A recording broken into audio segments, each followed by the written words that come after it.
Hello, and welcome to Blessed Sleep, where faith meets rest through the timeless wisdom of Scripture.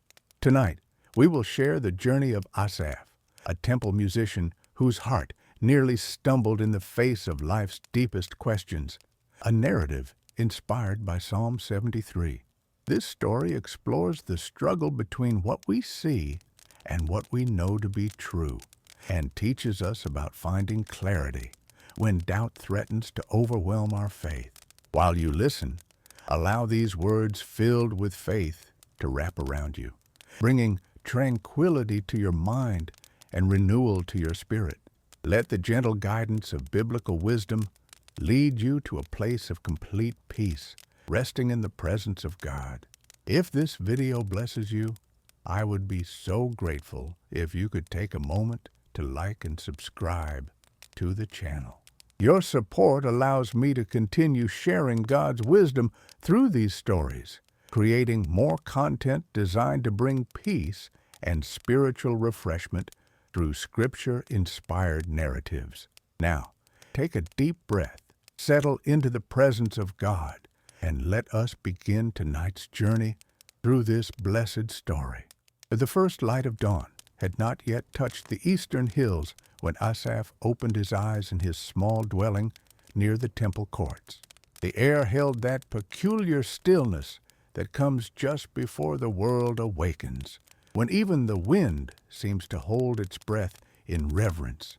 Through the narrow window, he could see the faint outline of the temple rising against the darkness, its walls beginning to catch the promise of morning. He had lain awake for hours, his mind turning over questions that had no easy answers, his heart heavy with a burden he could share with no one.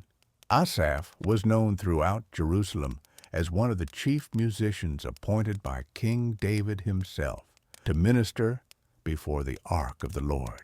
His fingers knew the strings of the lyre as intimately as a shepherd knows his flock. His voice had led the congregation in songs of praise for more years than he cared to count. Children in the streets knew his face. Elders nodded respectfully when he passed. To the people, he was a man of God, steady and sure in his faith. But in the quiet hours before dawn, when he was alone with his thoughts, Asaph wrestled with doubts that threatened to pull his feet out from under him. He rose, slowly, his joints protesting the movement. The limestone floor was cool beneath his feet as he walked to the basin of water near the door. He splashed his face, the cold water shocking him into full wakefulness, and reached for the prayer shawl that hung on a wooden peg. The fabric was worn soft from years of use, the tassels frayed at the edges. His father had given it to him on the day he first entered service in the temple, and every morning for 30 years, Asaph had wrapped it around his shoulders as a reminder of the covenant between God and his people. But this morning, as his fingers touched the familiar fabric, he felt something twist inside his chest. A question he had been trying to silence for weeks rose up again with renewed force. Did any of it matter? Did God truly see? Did he care about justice, about righteousness, about the faithful who served him day after day while others prospered through deceit and violence? The streets of Jerusalem were beginning to stir as Asaph made his way through the narrow lanes toward the Temple Mount. A rooster crowed from a nearby courtyard. The smell of bread baking in clay ovens drifted through open doorways. A woman drawing water from the communal well nodded to him, and he returned the greeting automatically, his mind elsewhere. He passed the workshop of a carpenter, already at work despite the early hour, the rhythmic sound of hammer on wood echoing in the stillness. He passed the house of a merchant whose wealth was known throughout the city, whose gates were carved cedar imported from Lebanon, whose servants wore finer clothes than most free men could afford. And there, in the doorway of that great house, stood the merchant himself, Shelemiah, stretching in the morning light, his face ruddy with health and satisfaction. The man caught sight of Asaph and lifted a hand in casual greeting, his rings catching the light. Shelemiah, who everyone knew had gained his fortune through usury and false weights. Shelemiah, who oppressed the widow and the orphan. Shelemiah, who mocked the priests and laughed at the law of Moses. And yet there he stood, prosperous and content, without a care troubling his peaceful sleep.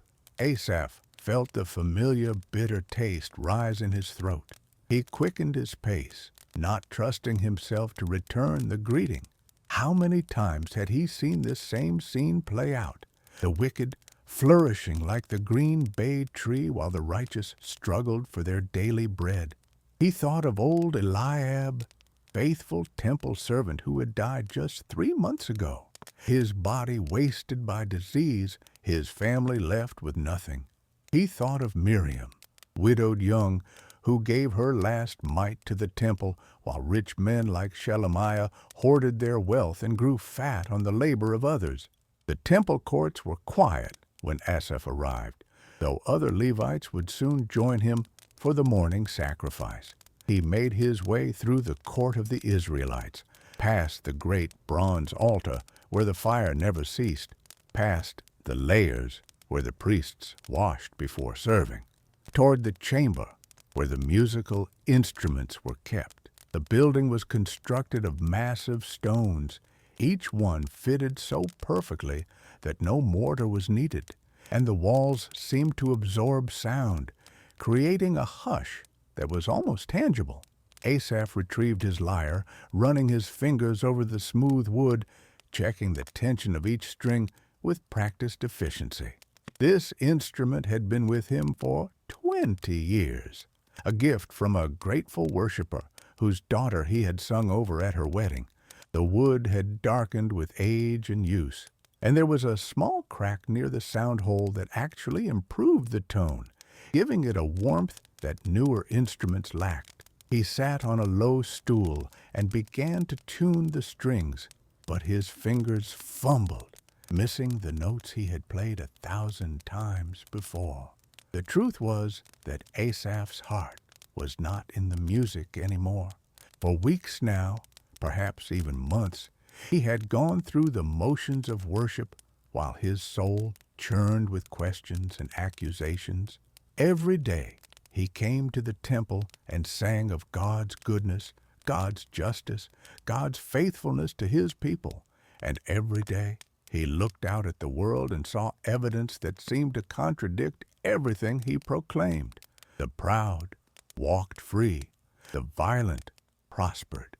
Those who sneered at God and oppressed the helpless lived in luxury, while the faithful barely survived. He set the lyre aside and covered his face with his hands.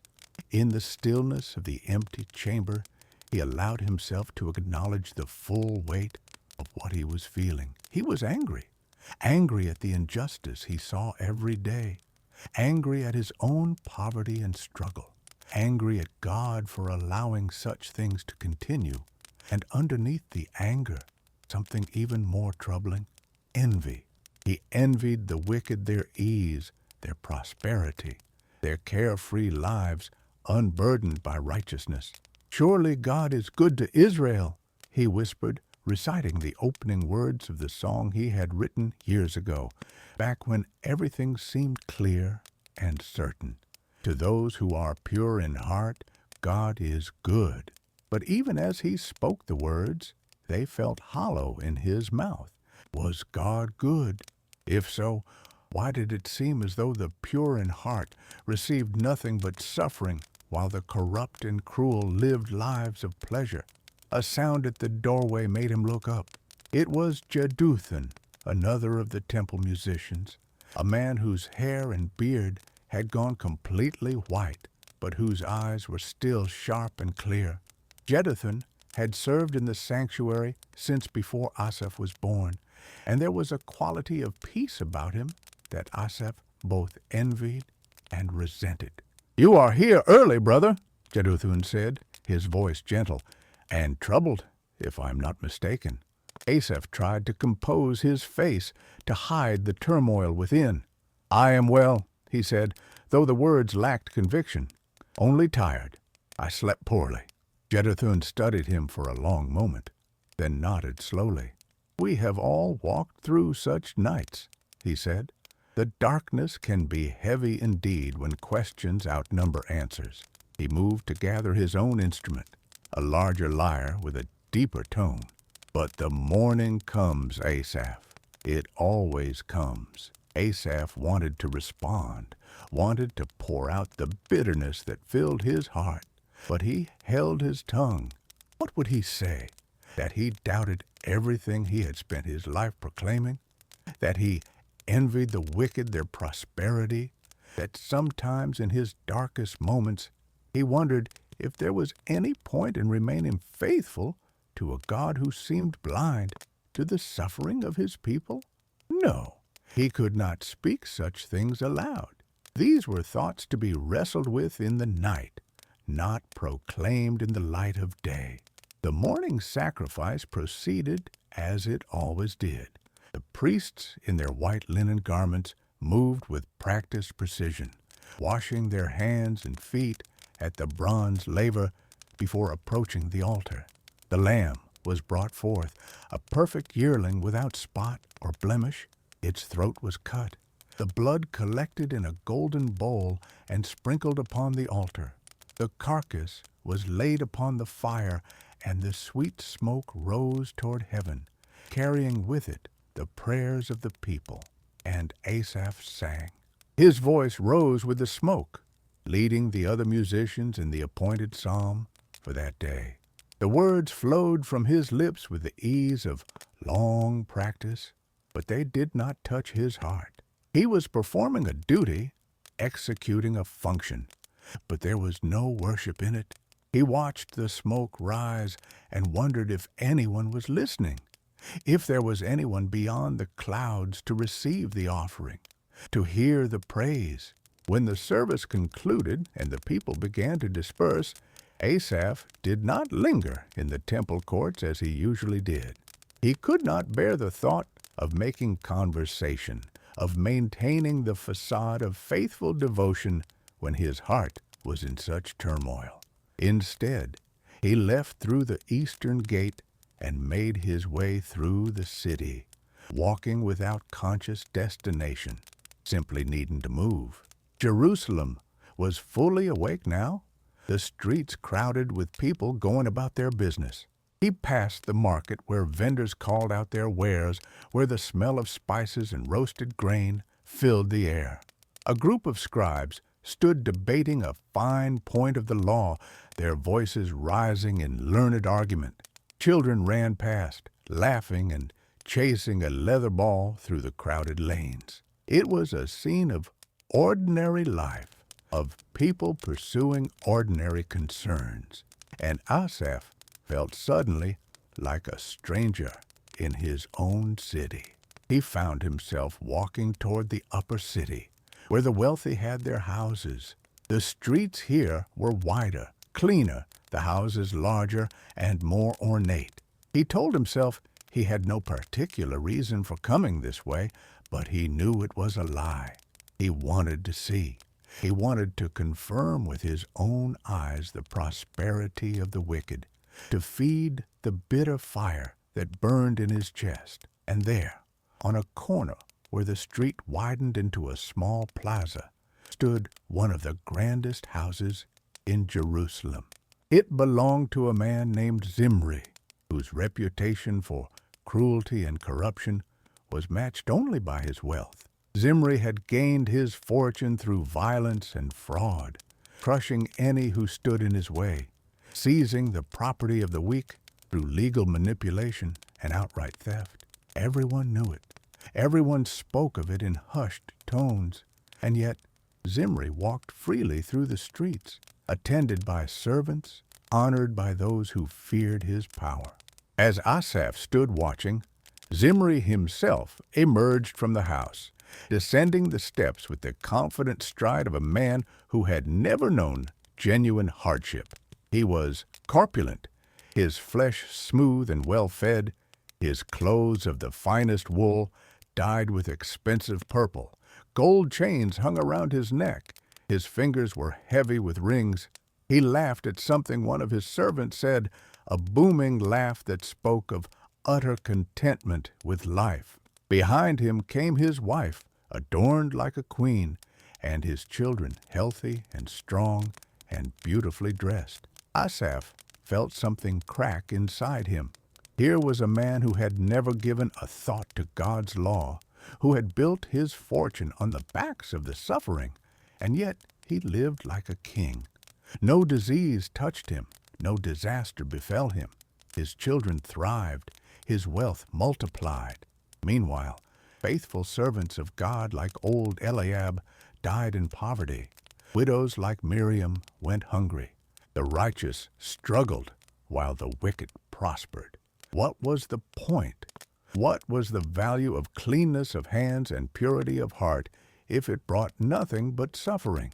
Asaph had kept his heart pure. He had washed his hands in innocence. He had served faithfully in the house of God for decades. And what had it gained him? A small house that leaked when it rained, clothes that were patched and mended, constant worry about how to provide for his family. His wife Sarah had grown thin from stretching their meager resources to feed their children. His son Daniel had to forego an apprenticeship with the scribes because they could not afford the fee. All this while, men like Zimri, who knew nothing of righteousness, lived in luxury and ease. They seemed free from the burdens that weighed down common people. Their bodies were healthy and strong. They had no struggles. Pride adorned them like a necklace, and violence covered them like a garment. Their eyes bulged from fatness, and the imaginations of their hearts ran wild with schemes of self-aggrandizement. They mocked and spoke wickedly of oppression. They spoke loftily, setting their mouths against the heavens, their tongues strutting through the earth. And the people, even some of God's people, followed after them, turning to them for favors, finding no fault in them. Asaph turned away from the sight, his stomach churning with bitter envy. He walked quickly, almost running, needing to get away from the grand houses and the prosperous wicked. He found himself heading toward the southern edge of the city, where the valley of Hinnom curved below the walls. It was a place people avoided, associated with ancient abominations. But Asaph craved solitude more than comfort. He sat on a rocky outcrop overlooking the valley, the city walls rising behind him, the barren valley stretching below. The sun was climbing higher now, the heat of the day beginning to build. A lizard skittered across a nearby stone, pausing to regard him with one bright eye before disappearing into a crevice. A hawk circled overhead, riding the thermal currents, free and untroubled. Asaph's mind was a storm of conflicting thoughts and emotions. Part of him wanted to abandon everything, to stop the pretense of faith, to acknowledge that righteousness was a fool's game. If the wicked prospered while the righteous suffered, then what point was there in trying to live a pure life? Why continue the struggle? Why maintain the discipline and self-denial that righteousness required when it brought no reward? He thought of all the mornings he had risen early to pray, all the times he had turned away from temptation, all the sacrifices he had made to walk in God's ways. For what? So he could watch men like Zimri and Shelemiah grow fat and prosperous while he scraped by day to day? The unfairness of it made him want to scream. His feet had nearly slipped. His steps had almost lost their footing on the path of faith. He was so close to letting go, to giving up, to joining those who lived for themselves without regard for righteousness. But then another thought came, unbidden and unwelcome. If he spoke these things aloud, if he gave voice to his doubts and his envy, What would happen to those who looked to him for guidance? He thought of young Ethan, one of the apprentice musicians, whose face shone with simple faith every time they sang together. He thought of his own children, who said their prayers each night with innocent trust that God heard them. He thought of all those who had been encouraged by his songs, who had found strength in the words he proclaimed. If he, Asaph, stood before them and declared that faithfulness was pointless, that righteousness brought no reward, that the wicked prospered while the righteous suffered, would he not be betraying them? Would he not be adding to their burdens rather than lightening them? The thought troubled him, adding another layer of confusion to his already turbulent mind. Was he to continue the pretense then? To sing songs he no longer believed? To offer comfort he could not feel in his own heart? The sun climbed higher, the heat becoming oppressive. Asaph remained on the rocky outcrop, lost in his thoughts. Barely aware of the passage of time, he felt trapped between his honest observations of the world and the faith he had professed all his life. Everything he saw seemed to contradict what he had been taught, what he had taught others. The evidence of his eyes and his experience argued that God was either unjust or uncaring, that the covenant promises were empty words, that righteousness was its own punishment.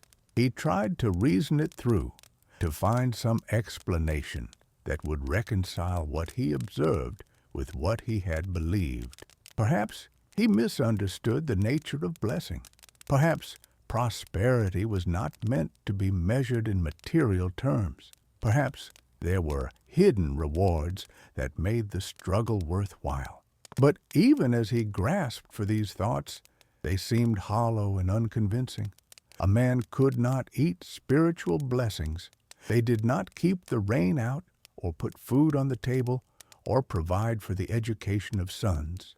The day wore on, and Asaph did not move from his place. He felt paralyzed by the weight of his questions, unable to go forward, unable to go back. The city continued its rhythms behind him, indifferent to his crisis.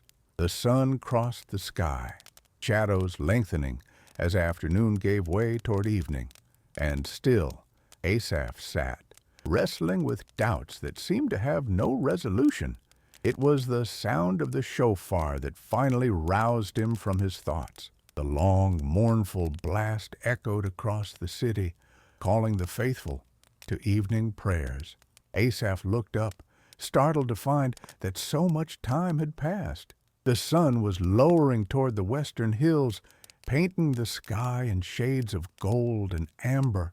The heat of the day was giving way to the cooler air of evening, and a gentle breeze had begun to stir, carrying with it the scent of cooking fires and evening meals being prepared. For a moment, Asaph considered simply going home, skipping the evening service, avoiding the temple and the pretense it required. But his feet carried him back toward the city gates almost of their own accord, following a path worn by decades of habit. He entered through the southern gate, nodding absently to the guards who stood watch, and made his way through the evening crowds toward the Temple Mount. The courts were filled with people gathering for evening prayers. The great menorah was being lit, its 7 branches beginning to glow in the gathering dusk. The smell of incense drifted from the holy place, sweet and heavy on the evening air. Asaph moved through the crowds like a man in a dream, his body present but his mind elsewhere, still turning over the same bitter questions that had consumed his day. He took his place among the other Levites, retrieving his lyre and joining in the appointed psalm for evening worship. His fingers found the strings automatically. His voice rose with the others in familiar harmonies.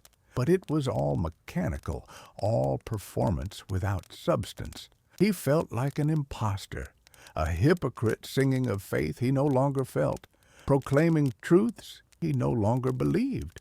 When the service ended and the people began to disperse into the night, Asaph remained in the court, reluctant to return home, to face Sarah's concerned questions, to pretend normalcy when everything inside him was chaos.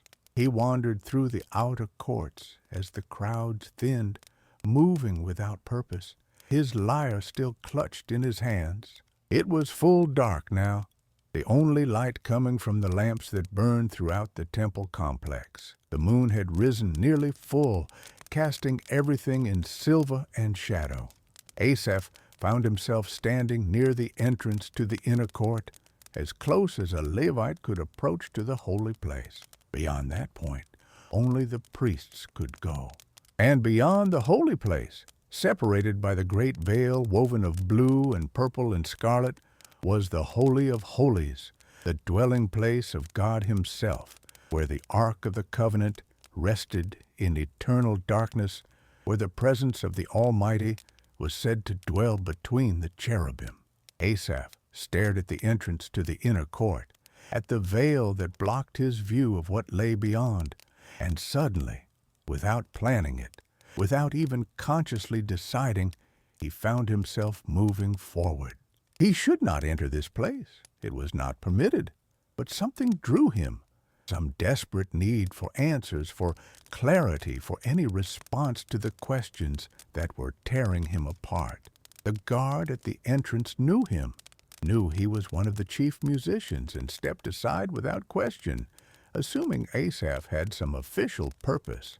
Asaph moved past him into the inner court, his heart pounding, fully aware he was transgressing boundaries, but unable to stop. The court was empty at this hour, the evening sacrifice long concluded, the priests having retired to their chambers. He stood in the silence, his eyes fixed on the veil that separated the holy place from the most holy place. Somewhere beyond that curtain, in the darkness where no light ever penetrated, was the Ark, was the presence, was the God he had served all his life, the God who seemed not to see, not to care, not to act. Asaph felt anger rise in him again, sharp and hot.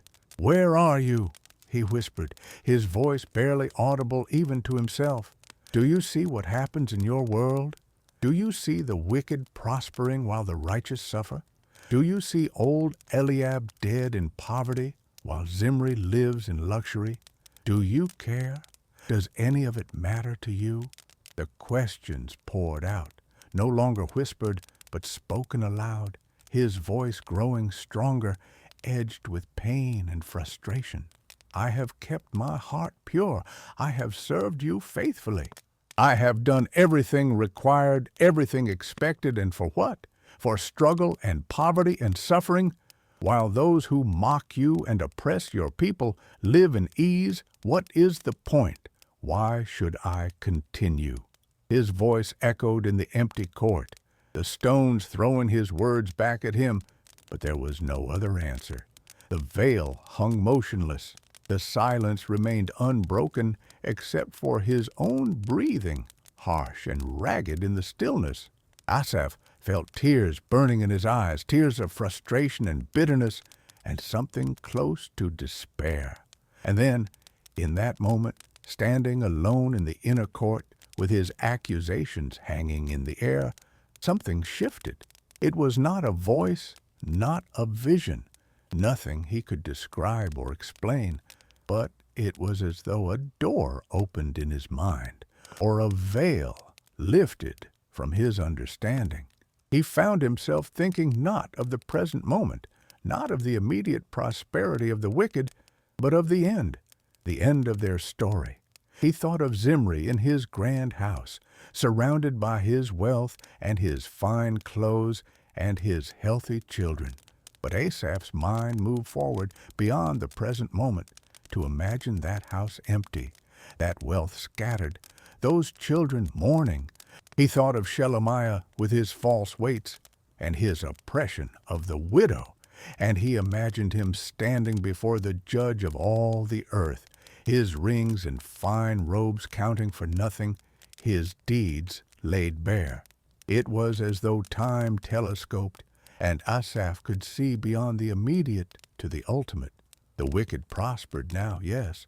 They lived in ease and luxury, yes. But for how long? What came after? What waited at the end of their path? He thought of the ancient words spoken by Moses and the prophets, describing the fate of those who turned away from God, who built their lives on oppression and violence and greed. Surely, Asaph thought, surely God sets the wicked in slippery places. Surely he casts them down to destruction. How they are brought to desolation in a moment. They are utterly consumed with terrors, like a dream when one awakens, like phantoms that vanish in the morning light. So their prosperity would prove to be nothing substantial, nothing lasting, nothing real. The realization was growing in his mind, pieces fallen into place, and with it came an understanding of his own blindness, his own foolishness. He had been looking at the present moment as though it were the whole story, judging God's justice by the span of a few years, by the limited view of mortal eyes. But what was a lifetime compared to eternity? What did temporary prosperity matter if it led to ultimate destruction? He thought of the wicked he had envied, and now he saw them differently.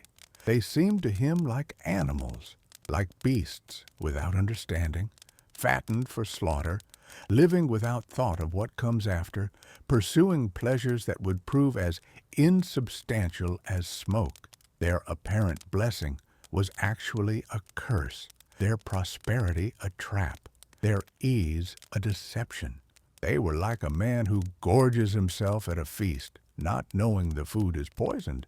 They were like a fool who builds his house on sand, delighting in its beauty, not seeing the storm clouds gathering on the horizon. And Asaph understood, with a clarity that was almost painful, how brutish and ignorant he had been. He had looked at the surface of things and called it reality.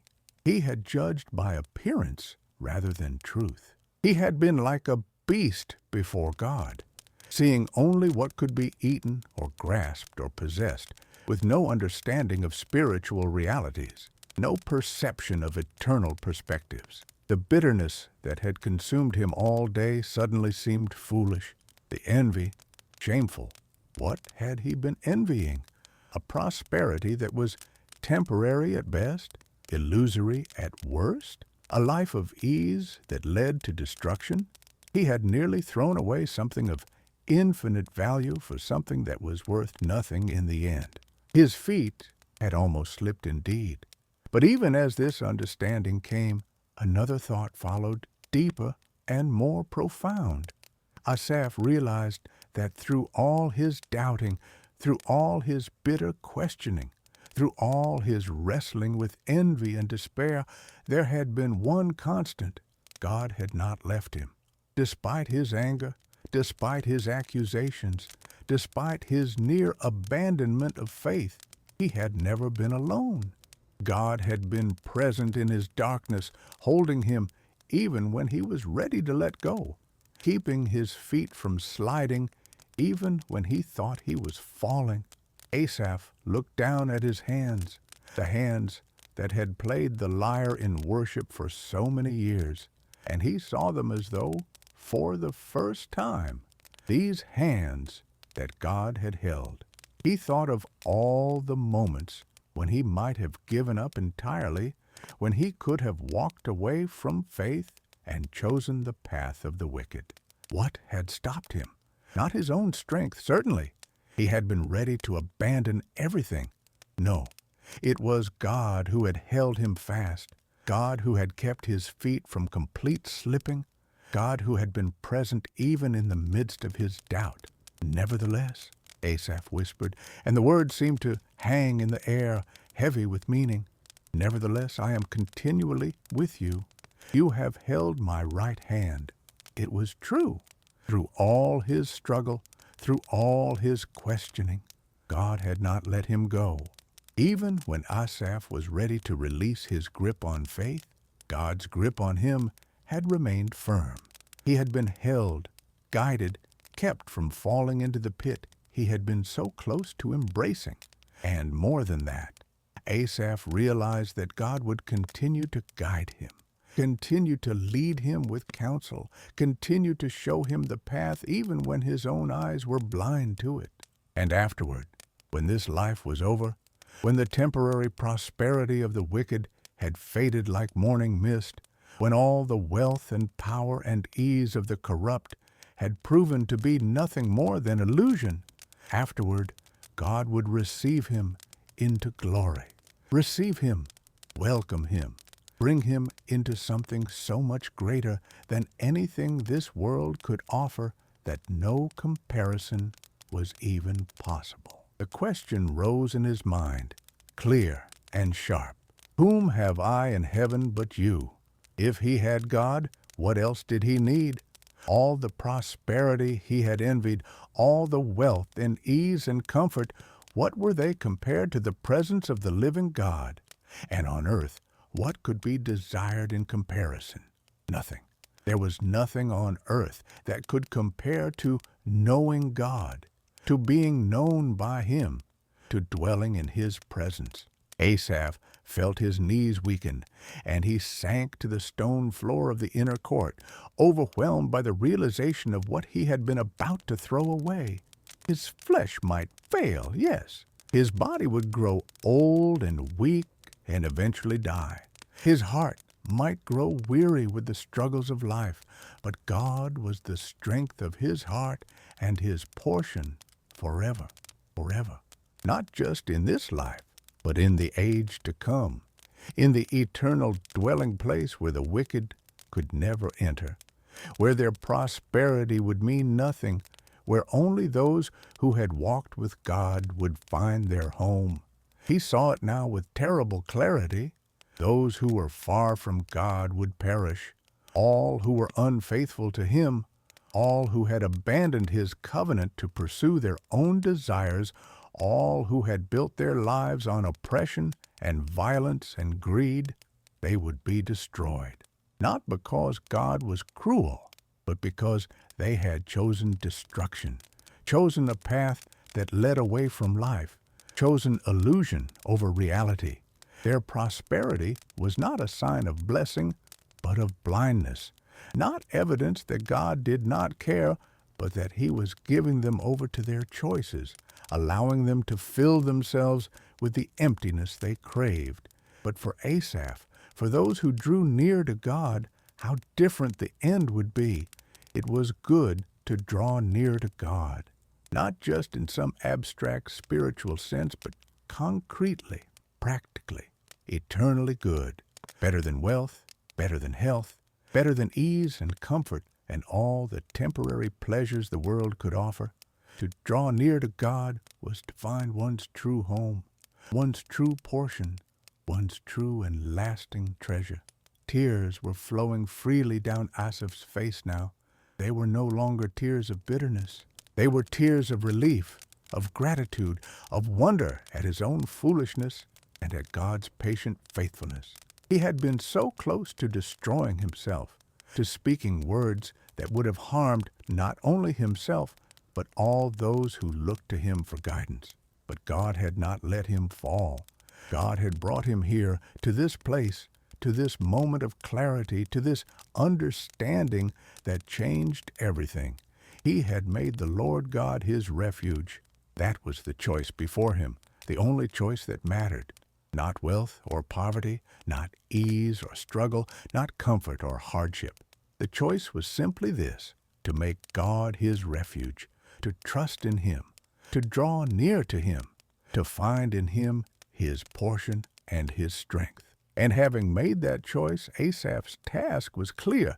He would declare, would proclaim, would sing of all God's works, not from a place of pretense or performance, but from genuine experience, from tested and proven faith, from a heart that had wrestled with the hardest questions and found answers that satisfied not the mind alone, but the deepest needs of the soul.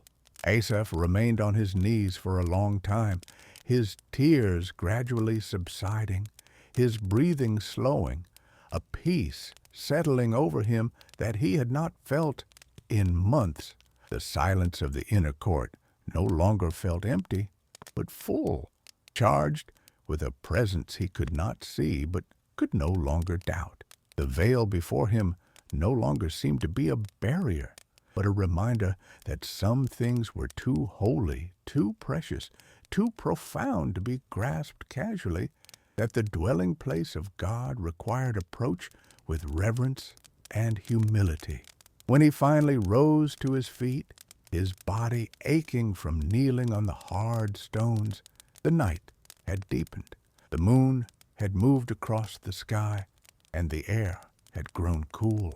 Asaph walked slowly back through the inner court, past the guard who regarded him curiously, wondering what the musician had been doing in that place for so long.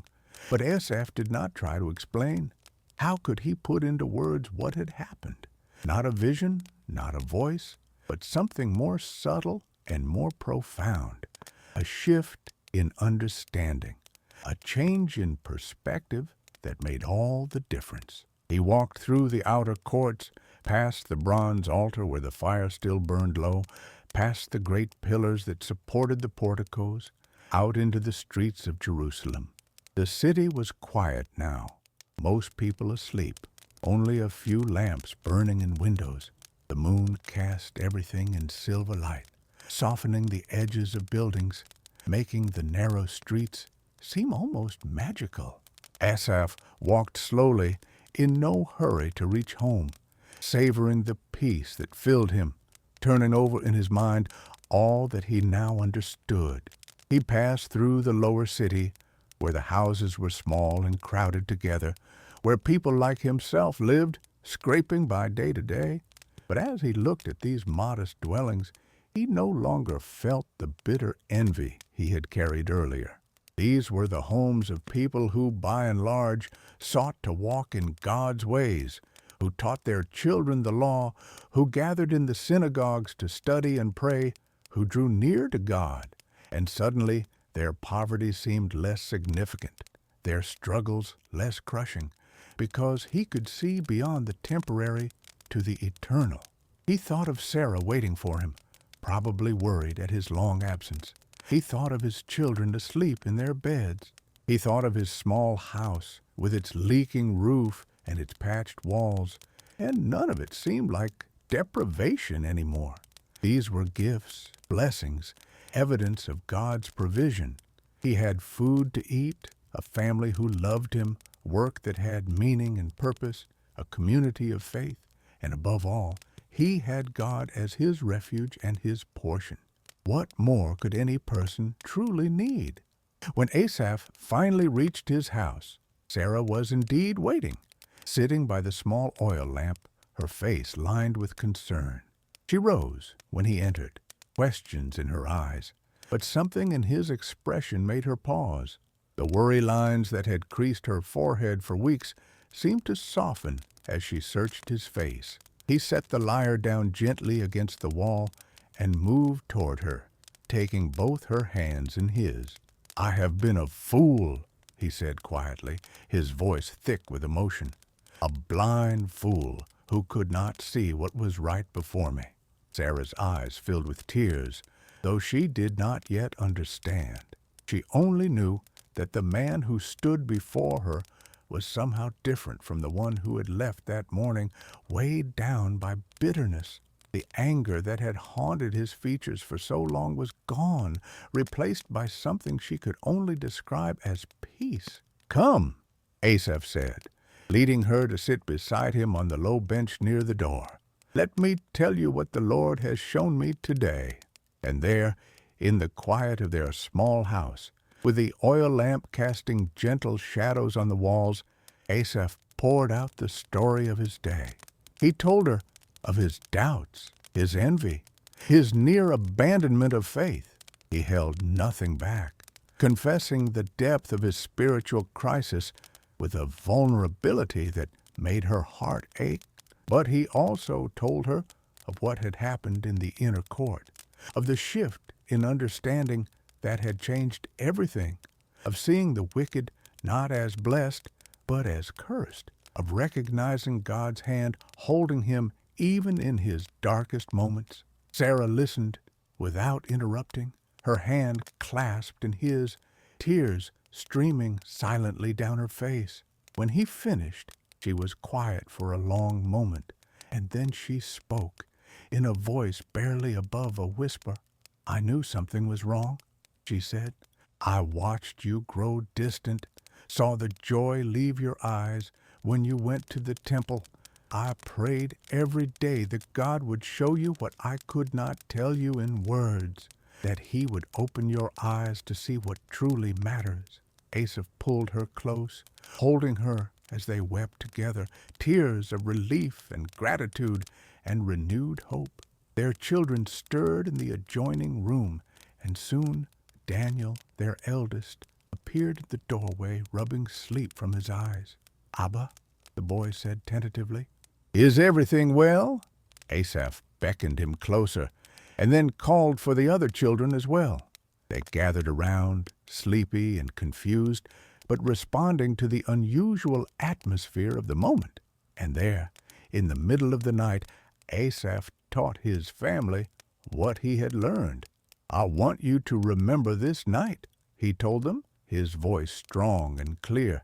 "Remember that your father nearly lost his way, nearly threw away the most precious thing he possessed. I looked at the wicked and envied them their wealth, their ease, their prosperity. I forgot to look at what truly matters." He gestured around their modest dwelling, at the worn but clean furnishings, at the faces of his beloved family. "This," he said, "this is wealth beyond measure.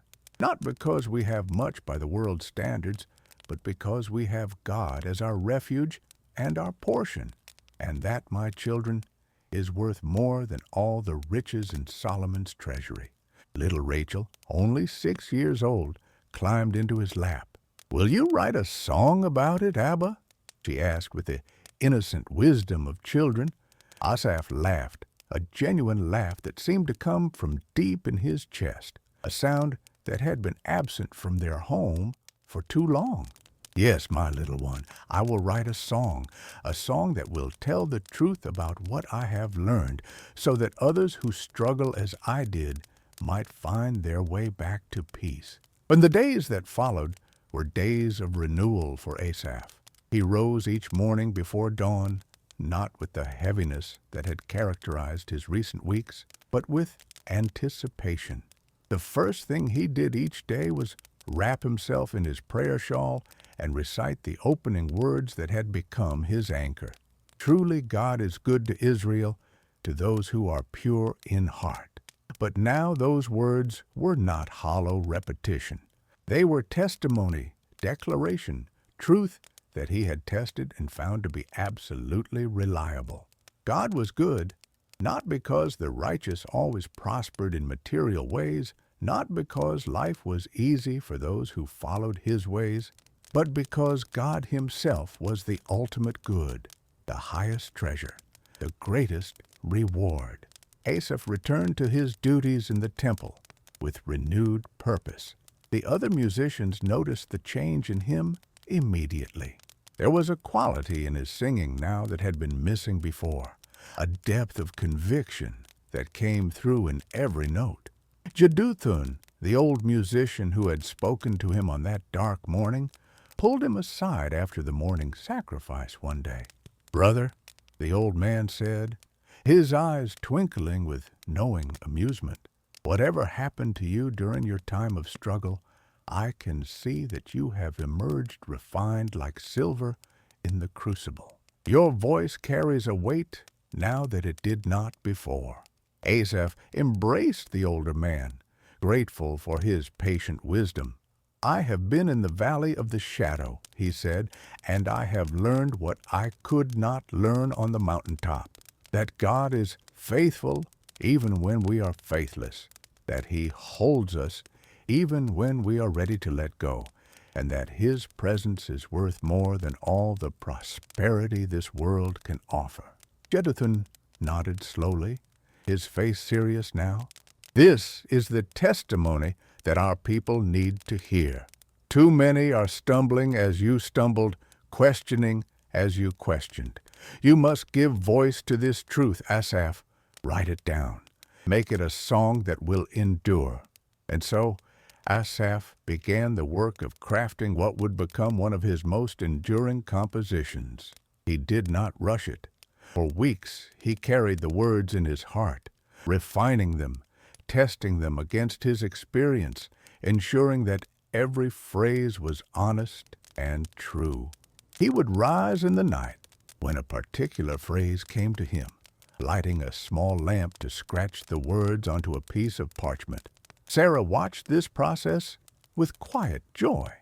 She had her husband back, not just in body, but in spirit.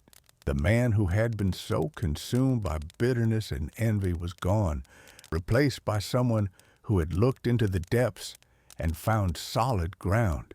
She noticed how he lingered over meals now, savoring the simple bread and lentils she prepared, offering thanks with genuine gratitude. She saw how he played with the children in the evenings, present with them in a way he had not been for months, teaching them songs and stories from the Scriptures. One evening, as they sat together after the children had gone to sleep, Asaph pulled out the parchment on which he had been working. "I want you to hear it," he said. "I want to know if it captures the truth of what happened, if it will help others who struggle as I did." Sarah moved closer, the lamplight illuminating the careful Hebrew script, and Asaph began to read, his voice low and measured, each word weighted with the memory of his journey. "Truly God is good to Israel, to those who are pure in heart. But as for me, my feet had almost stumbled. My steps had nearly slipped, for I was envious of the arrogant when I saw the prosperity of the wicked." He paused, remembering those dark days when envy had eaten at his soul like a cancer. Sarah squeezed his hand, encouraging him to continue. "They have no struggles. Their bodies are healthy and strong. They are free from common human burdens. They are not plagued by human ills. Therefore pride is their necklace. They clothe themselves with violence. From their callous hearts comes iniquity. Their evil imaginations have no limits." The words came faster now, describing with painful accuracy what he had observed in men like Zimri and Shelemiah, the arrogance, the cruelty, the apparent immunity from the struggles that plagued ordinary people. He had captured it all, holding nothing back, refusing to soften the reality of what the righteous often had to witness. They scoff and speak with malice. With arrogance they threaten oppression. Their mouths lay claim to heaven, and their tongues take possession of the earth. Therefore their people turn to them and drink up waters in abundance. They say, "How would God know? Does the Most High know anything?" Sarah flinched at these last words, at the blasphemy they represented. But she understood that Asaph was not endorsing such thoughts, but rather exposing them, showing the depth of the wicked's defiance of God.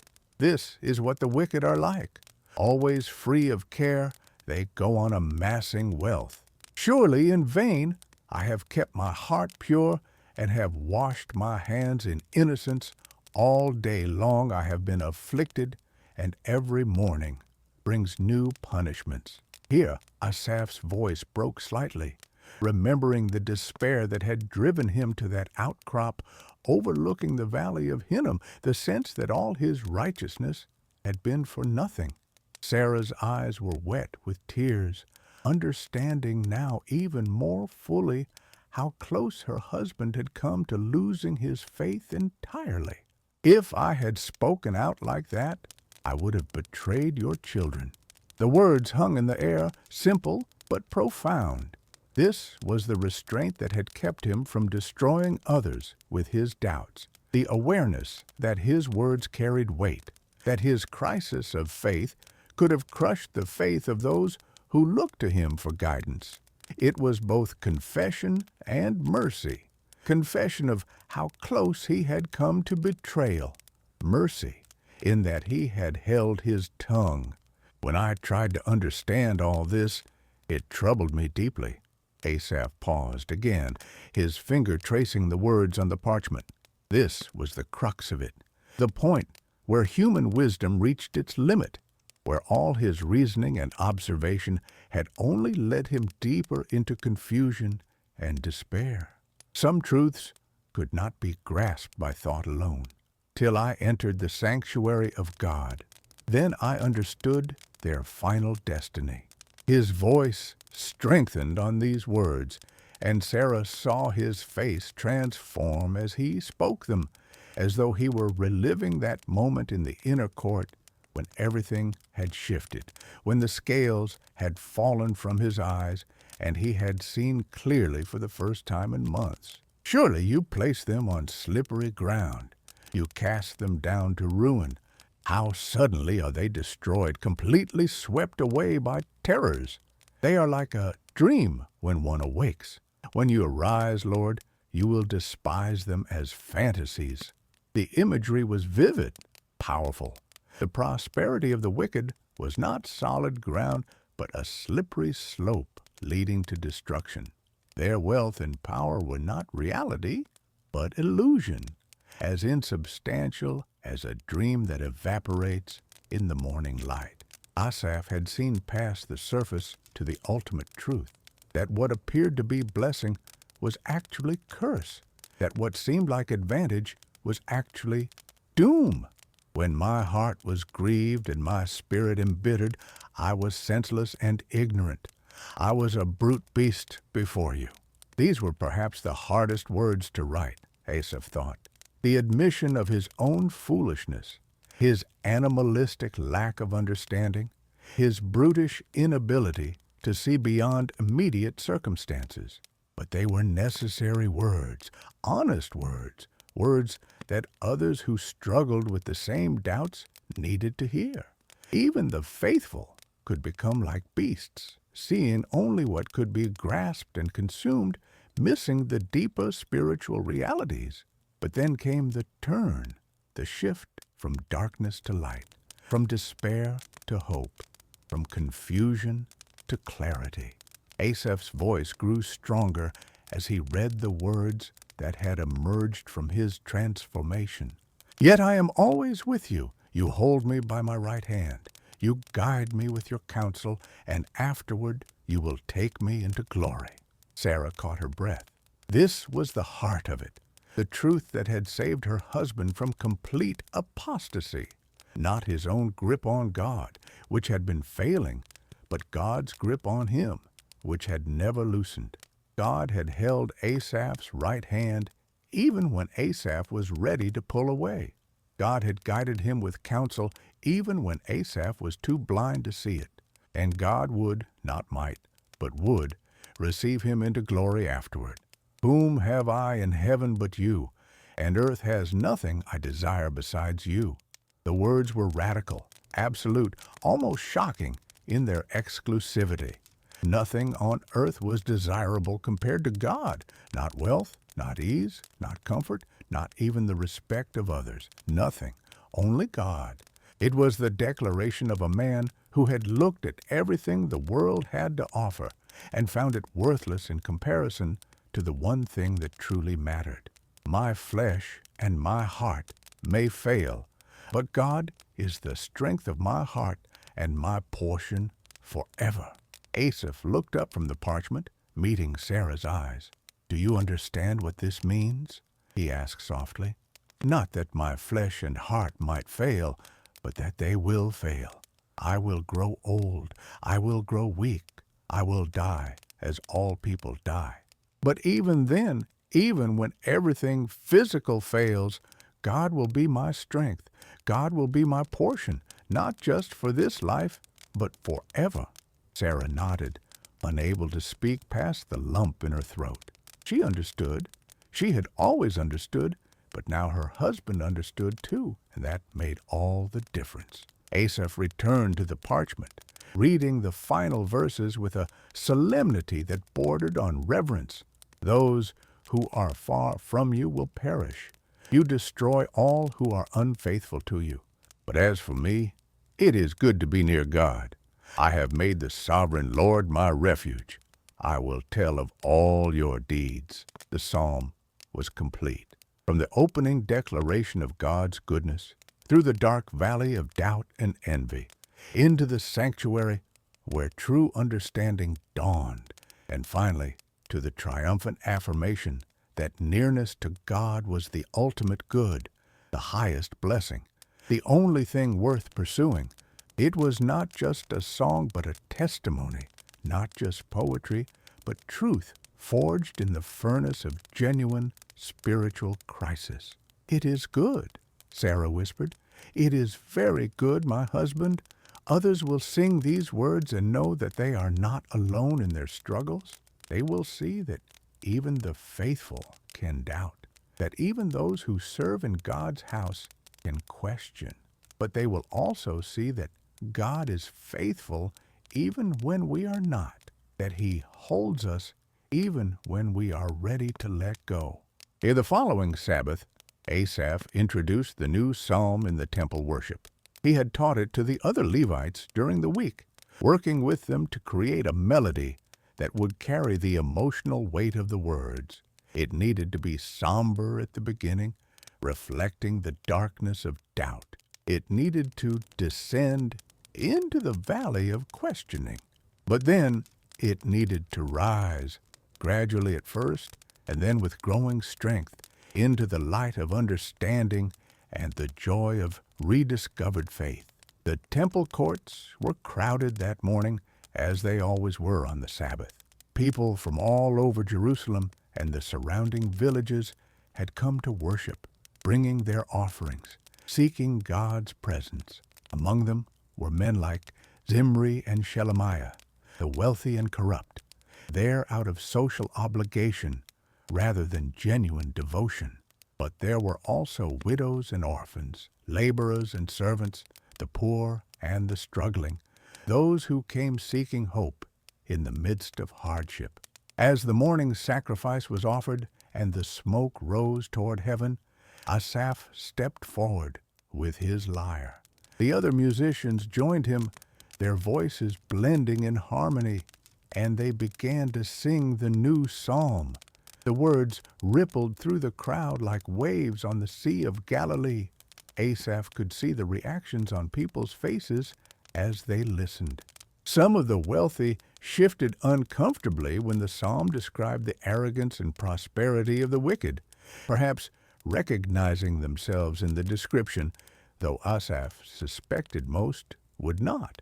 But others, the struggling faithful, leaned forward with increasing attention as the psalm gave voice to questions they had been afraid to ask, doubts they had thought were theirs alone. He watched as an old man near the front closed his eyes, tears streaming down his weathered face. He saw a young woman clutching the hand of the child beside her, nodding slightly as though in recognition of her own experience. He noticed how several of the other Levites, his fellow servants in the temple, sang with particular intensity, as though the words were their own testimony as well. When they reached the turning point of the psalm, "Till I entered the sanctuary of God," Asaph felt a shift in the atmosphere. It was subtle but unmistakable, like the moment just before dawn when the darkness begins to give way to light. The psalm was doing what he had hoped it would do, leading people through the valley of doubt, not by denying the reality of their struggles, but by acknowledging them fully, and then pointing beyond them to a truth that was greater, deeper, more lasting. The final verses rang out with conviction. "But as for me, it is good to be near God. I have made the sovereign Lord my refuge. I will tell of all your deeds." As the last notes faded, silence hung over the temple courts. It was not an uncomfortable silence, but a contemplative one, the silence of people processing something that had touched them deeply. Then, almost spontaneously, voices began to rise in response. not in song, but in prayer, in whispered words of agreement, in quiet affirmations of faith renewed. After the service concluded, Asaph found himself surrounded by people who wanted to speak with him. An elderly priest gripped his arm, his eyes bright with emotion. "You have given voice to what many of us have felt but could not say," the man told him. "This psalm will be sung for generations. I am certain of it." A young man, perhaps 20 years old, approached timidly. "I have been ready to abandon the faith," he confessed in a low voice. "Watching my father struggle while those who oppress us prosper, I have been on the verge of saying there is no justice, no point in remaining faithful. But your words, they have shown me that I am not alone, that this struggle is part of the journey, not proof that the journey is meaningless." Asaph embraced the young man, his heart full. This was why God had led him through that dark valley, not for his own benefit alone, but so that he could be a guide for others who walked that same treacherous path. His struggle had purpose. His doubt had been redeemed and transformed into something that could strengthen others. Throughout that day and the days that followed, Asaph found himself engaged in countless conversations about the psalm. People shared their own stories of doubt and renewal, their own struggles with the apparent prosperity of the wicked. And Asaph listened to each one, offering not platitudes or easy answers, but the hard-won wisdom of his own experience. The key, he would tell them, is not to judge by the present moment alone. We must learn to see with God's eyes, to understand that what appears to be blessing may actually be curse, and what seems like hardship may be the path to true and lasting treasure. The wicked prosper for a season, yes, but their prosperity is built on sand, and when the storms come, as they always do, what will they have to stand on? Nothing.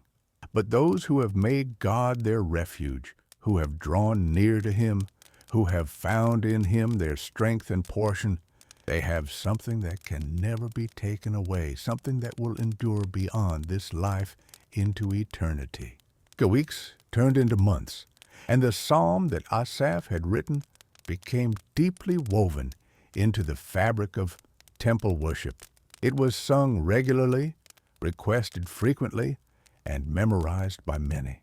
But more than just becoming popular, it became useful, a tool that helped people navigate their own dark valleys, a map that showed them the way from doubt to faith, from despair to hope. Asaph continued his service in the temple, but he did so now with a deeper understanding of his role. He was not just a musician providing accompaniment to religious rituals. He was a shepherd of souls, using the gift of song to guide people through the spiritual wilderness, to help them find their way when the path seemed unclear, to remind them of truths they were in danger of forgetting. His relationship with Sarah deepened as well.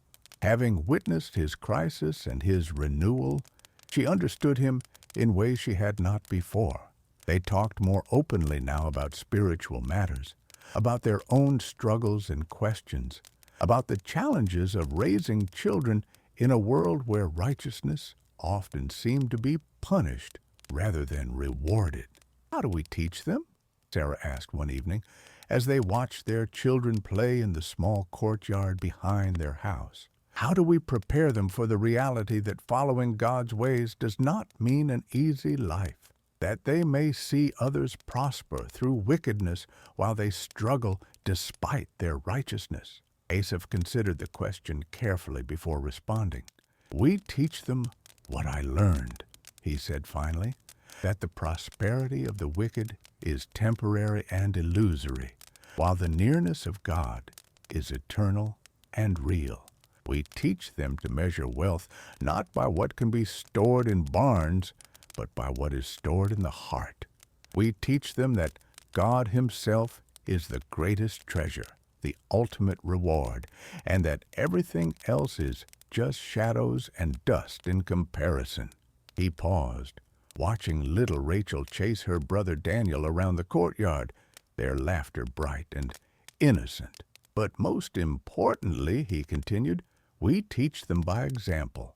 They need to see that we truly believe what we profess, that our faith is not just words we recite, but truth we live by. They need to see us choosing righteousness even when it costs us, trusting God even when circumstances suggest we should not, finding joy in His presence even when the world offers us nothing but struggle. Sarah leaned against him, her head on his shoulder. You have become wise, my husband, she said softly. Your time in the valley has made you into a better teacher, a better father, a better man. The valley, Asaph repeated thoughtfully. Yes, I suppose it was a valley, the valley of the shadow, as the old song says, and I have learned what that phrase truly means. The shadow is not the same as darkness itself. A shadow exists because there is light somewhere, blocked by something that stands in the way. In my valley, I was in shadow because I was looking at the wrong things, allowing them to block my view of God's light.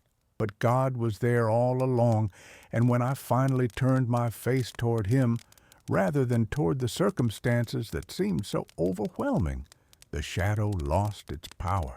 This insight, like so many others that had come to him in the months since his crisis, found its way into his teaching and his songs. He began to develop a reputation not just as a skilled musician, but as a wise counselor, someone who could help people navigate spiritual difficulties. People sought him out, asking for guidance, requesting that he pray with them, inviting him to speak to their families or study groups. One day, a delegation of younger Levites came to him with a request. They wanted him to mentor them, to teach them not just the technical skills of temple musicianship, but the deeper spiritual dimensions of their service. Asaph agreed and began meeting with them regularly, sharing the lessons he had learned through his own journey. You must understand, he told them at their first meeting, that our service in the temple is not about performance or even about beauty, though both have their place. It is about facilitating worship, about creating space for people to encounter God. And you cannot lead others into God's presence if you are not dwelling there yourself. He looked around at the young faces, seeing in them the eagerness and idealism he himself had once possessed. There will be times, he continued, his voice serious, when you question everything, when you look at the world and wonder if God truly sees, if He truly cares, if righteousness has any real value. In those times, you must remember what I am about to tell you. Your feelings are not facts, and your immediate circumstances are not the whole story. One of the young men, a thoughtful youth named Ethan, raised his hand hesitantly. But how do we know what is fact, if not by what we see and experience? It was a good question, the very question Asaph himself had wrestled with. You know by entering the sanctuary, he answered, by drawing near to God, by remembering His works throughout history, by looking beyond the present moment to the eternal perspective. The wicked prosper now, yes, but now is not forever. What appears to be their blessing is actually their judgment. They are being given over to their desires, fattened for slaughter like cattle who do not know they are headed for the knife. He could see that some of them were struggling with this concept, so he tried a different approach. Think of it this way, he said. Imagine two farmers. One plants his seed and tends his field carefully, weeding and watering, working hard day after day. The other simply parties and enjoys himself, spending his money on wine and entertainment. At the end of the first month, who appears to be happier? The one who parties, of course. At the end of the second month, still the one who parties, but wait until harvest time. The hard-working farmer reaps an abundant crop that will sustain him for the entire year and beyond. The one who partied has nothing, no crop, no money, no security. His temporary pleasure has led to permanent loss. The young Levites nodded, beginning to understand. The wicked are like the farmer who parties, Ethan said slowly. They enjoy themselves now, but they are storing up nothing for the harvest that is coming. Exactly, Asaph confirmed. And we, the righteous, are like the hard-working farmer. Our labor may seem thankless, our struggle may appear pointless, but we are investing in something that will endure. We are storing up treasure that moth and rust cannot destroy, that thieves cannot steal, that death itself cannot touch. These mentoring sessions became a regular part of Asaph's routine, and he found deep satisfaction in them. He was passing on not just technique, but wisdom, not just information, but transformation. He was preparing the next generation of worship leaders to serve faithfully, even when, especially when, faith became difficult. The several years passed. Asaph's hair began to show streaks of gray, and his joints ached more in the cold mornings. His children grew older, Daniel becoming a young man preparing for his own service in the temple, Rachel blossoming into a wise and thoughtful girl who loved the scriptures as much as her father did. The little house that had once seemed so inadequate no longer bothered him. It was home, a place of love and faith, more valuable than any mansion in the upper city. The psalm that Asaph had written continued to be sung regularly in the temple, and he never grew tired of hearing it. Each time it was performed, he remembered his own journey from doubt to faith, from despair to hope, from blindness to sight. And each time he noticed someone in the crowd who was clearly hearing their own story in the words, whose face reflected the same struggle he had once experienced. One particular day stood out in his memory. It was a festival day, one of the great pilgrim feasts when Jerusalem swelled with visitors from throughout Israel and even beyond.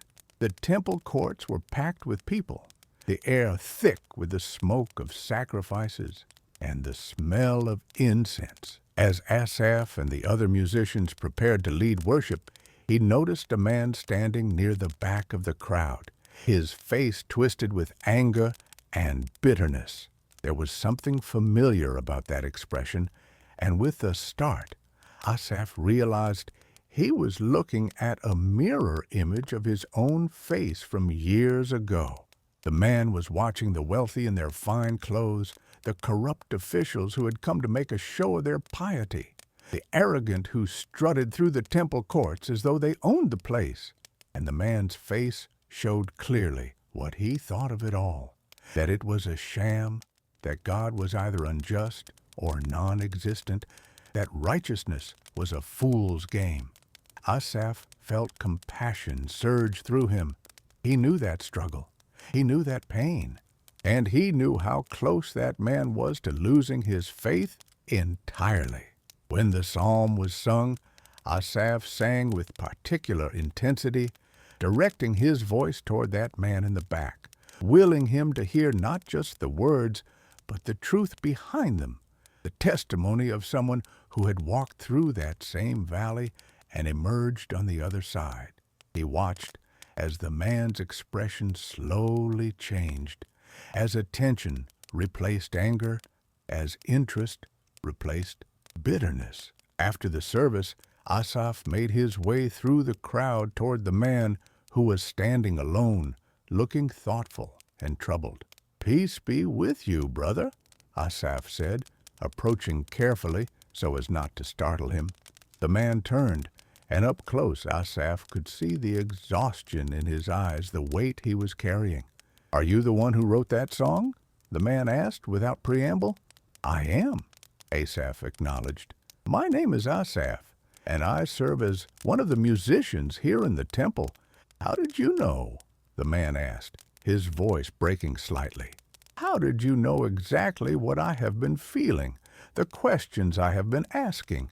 It was as though you looked into my soul and wrote down what you saw there." Asaph smiled gently. "I did not look into your soul, my friend. I looked into my own. The psalm is my testimony, my confession of doubt, and my declaration of renewed faith. I was where you are now. My feet had almost slipped. I was ready to give up everything." "What changed?" the man asked urgently. "What made the difference? Because I am standing on the edge of that cliff, and I do not know if I can step back." Asaph placed a hand on the man's shoulder. "Come," he said, "walk with me. Let me tell you a story, my story, and perhaps in hearing it, you will find the answers you seek." They walked through the temple courts, finding a quieter corner where they could talk without being overheard. And there, as the afternoon sun slanted through the columns and the noise of the festival continued in the background, Asaph told his story. He held nothing back, confessing his envy, his bitterness, his near apostasy. He described in detail what he had observed, why it had troubled him so deeply, how close he had come to speaking words that would have destroyed others' faith along with his own. But he also told of the turning point, of what had happened in the inner court when he had stopped looking at the present moment and started seeing the eternal perspective. He explained how he had come to understand that the prosperity of the wicked was temporary and illusory, that God's grip on him had held firm even when his own grip on faith was failing, that nearness to God was worth more than all the wealth and ease the world could offer. The man listened with rapt attention, occasionally nodding, sometimes closing his eyes as though the words were painful to hear. When Asaph finished, they sat in silence for several minutes. Finally, the man spoke. "I need time," he said quietly. "Time to think, to pray, to process what you have told me. But you have given me something I did not have before. Hope. Hope that these questions do not mean I am forsaken, that this doubt does not mean I am lost, that there is a way through the valley even when I cannot see it yet." "That is enough," Asaph assured him. "That is exactly enough. Take your time. Walk your own journey, and remember that God is holding you even now, even in your doubt, even in your questions. He will not let you fall."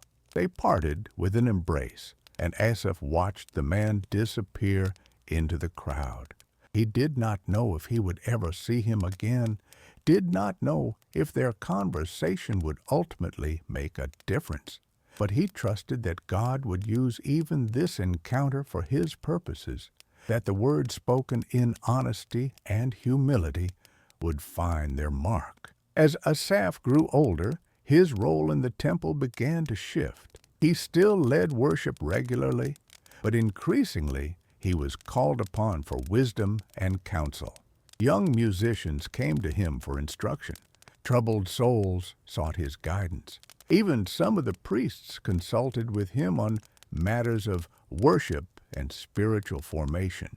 He developed a particular concern for those who struggled with the question that had nearly destroyed him: the apparent prosperity of the wicked and the suffering of the righteous. He began to see this as one of the central challenges of faith, a question that every generation had to grapple with, that every believer would face at some point in their journey. "The problem," he would explain to those who came to him, "is that we judge by appearances and by limited time frames. We see the wicked prosper for a few years and conclude that God is unjust. But we are looking at a tiny portion of a much larger story. It is like judging the health of a tree by looking at one leaf, or assessing the quality of a tapestry by examining a single thread. We need a broader perspective, a longer view, He developed a reputation for being able to sit with people in their doubts without trying to rush them to resolution, without offering trite answers or easy platitudes. He had learned from his own experience that genuine transformation could not be forced, that people needed space to wrestle with hard questions, that sometimes the most helpful thing was simply to be present and to listen. One of his most memorable encounters was with a widow named Naomi, whose husband had been murdered by thieves. The criminals had never been caught, had in fact used their stolen wealth to become respected merchants in the city. Naomi came to Asaph consumed with bitterness, unable to pray, on the verge of cursing God and dying. Asaph did not try to talk her out of her feelings or minimize her pain. Instead, he listened for hours as she poured out her grief and rage. He validated her anger, acknowledging that what had happened to her was truly unjust, that her pain was real and warranted. Only after she had spent herself did he gently begin to share his own story, his own struggle with the prosperity of the wicked. "I will not tell you that everything happens for a reason," he said carefully, "or that God needed your husband in heaven, or any of the other things people say when they are uncomfortable with suffering. What I will tell you is this: the men who murdered your husband may prosper for now, but they are storing up wrath for themselves. Their apparent success is actually their condemnation. They are being given over to their wickedness, fattened for slaughter." Naomi looked at him with hollow eyes. "That does not bring my husband back," she said flatly. "No," Asaph agreed, "it does not. Nothing can do that. But here is what it does mean. You have a choice before you. You can allow their wickedness to destroy you along with your husband, letting bitterness eat away at your soul until there is nothing left. Or you can make God your refuge, finding in Him a strength and comfort that transcends your circumstances. Your husband cannot return to you, but you can, eventually, go to him. And when you do, you will spend eternity in the presence of God, while those who murdered him will face the judgment they so richly deserve."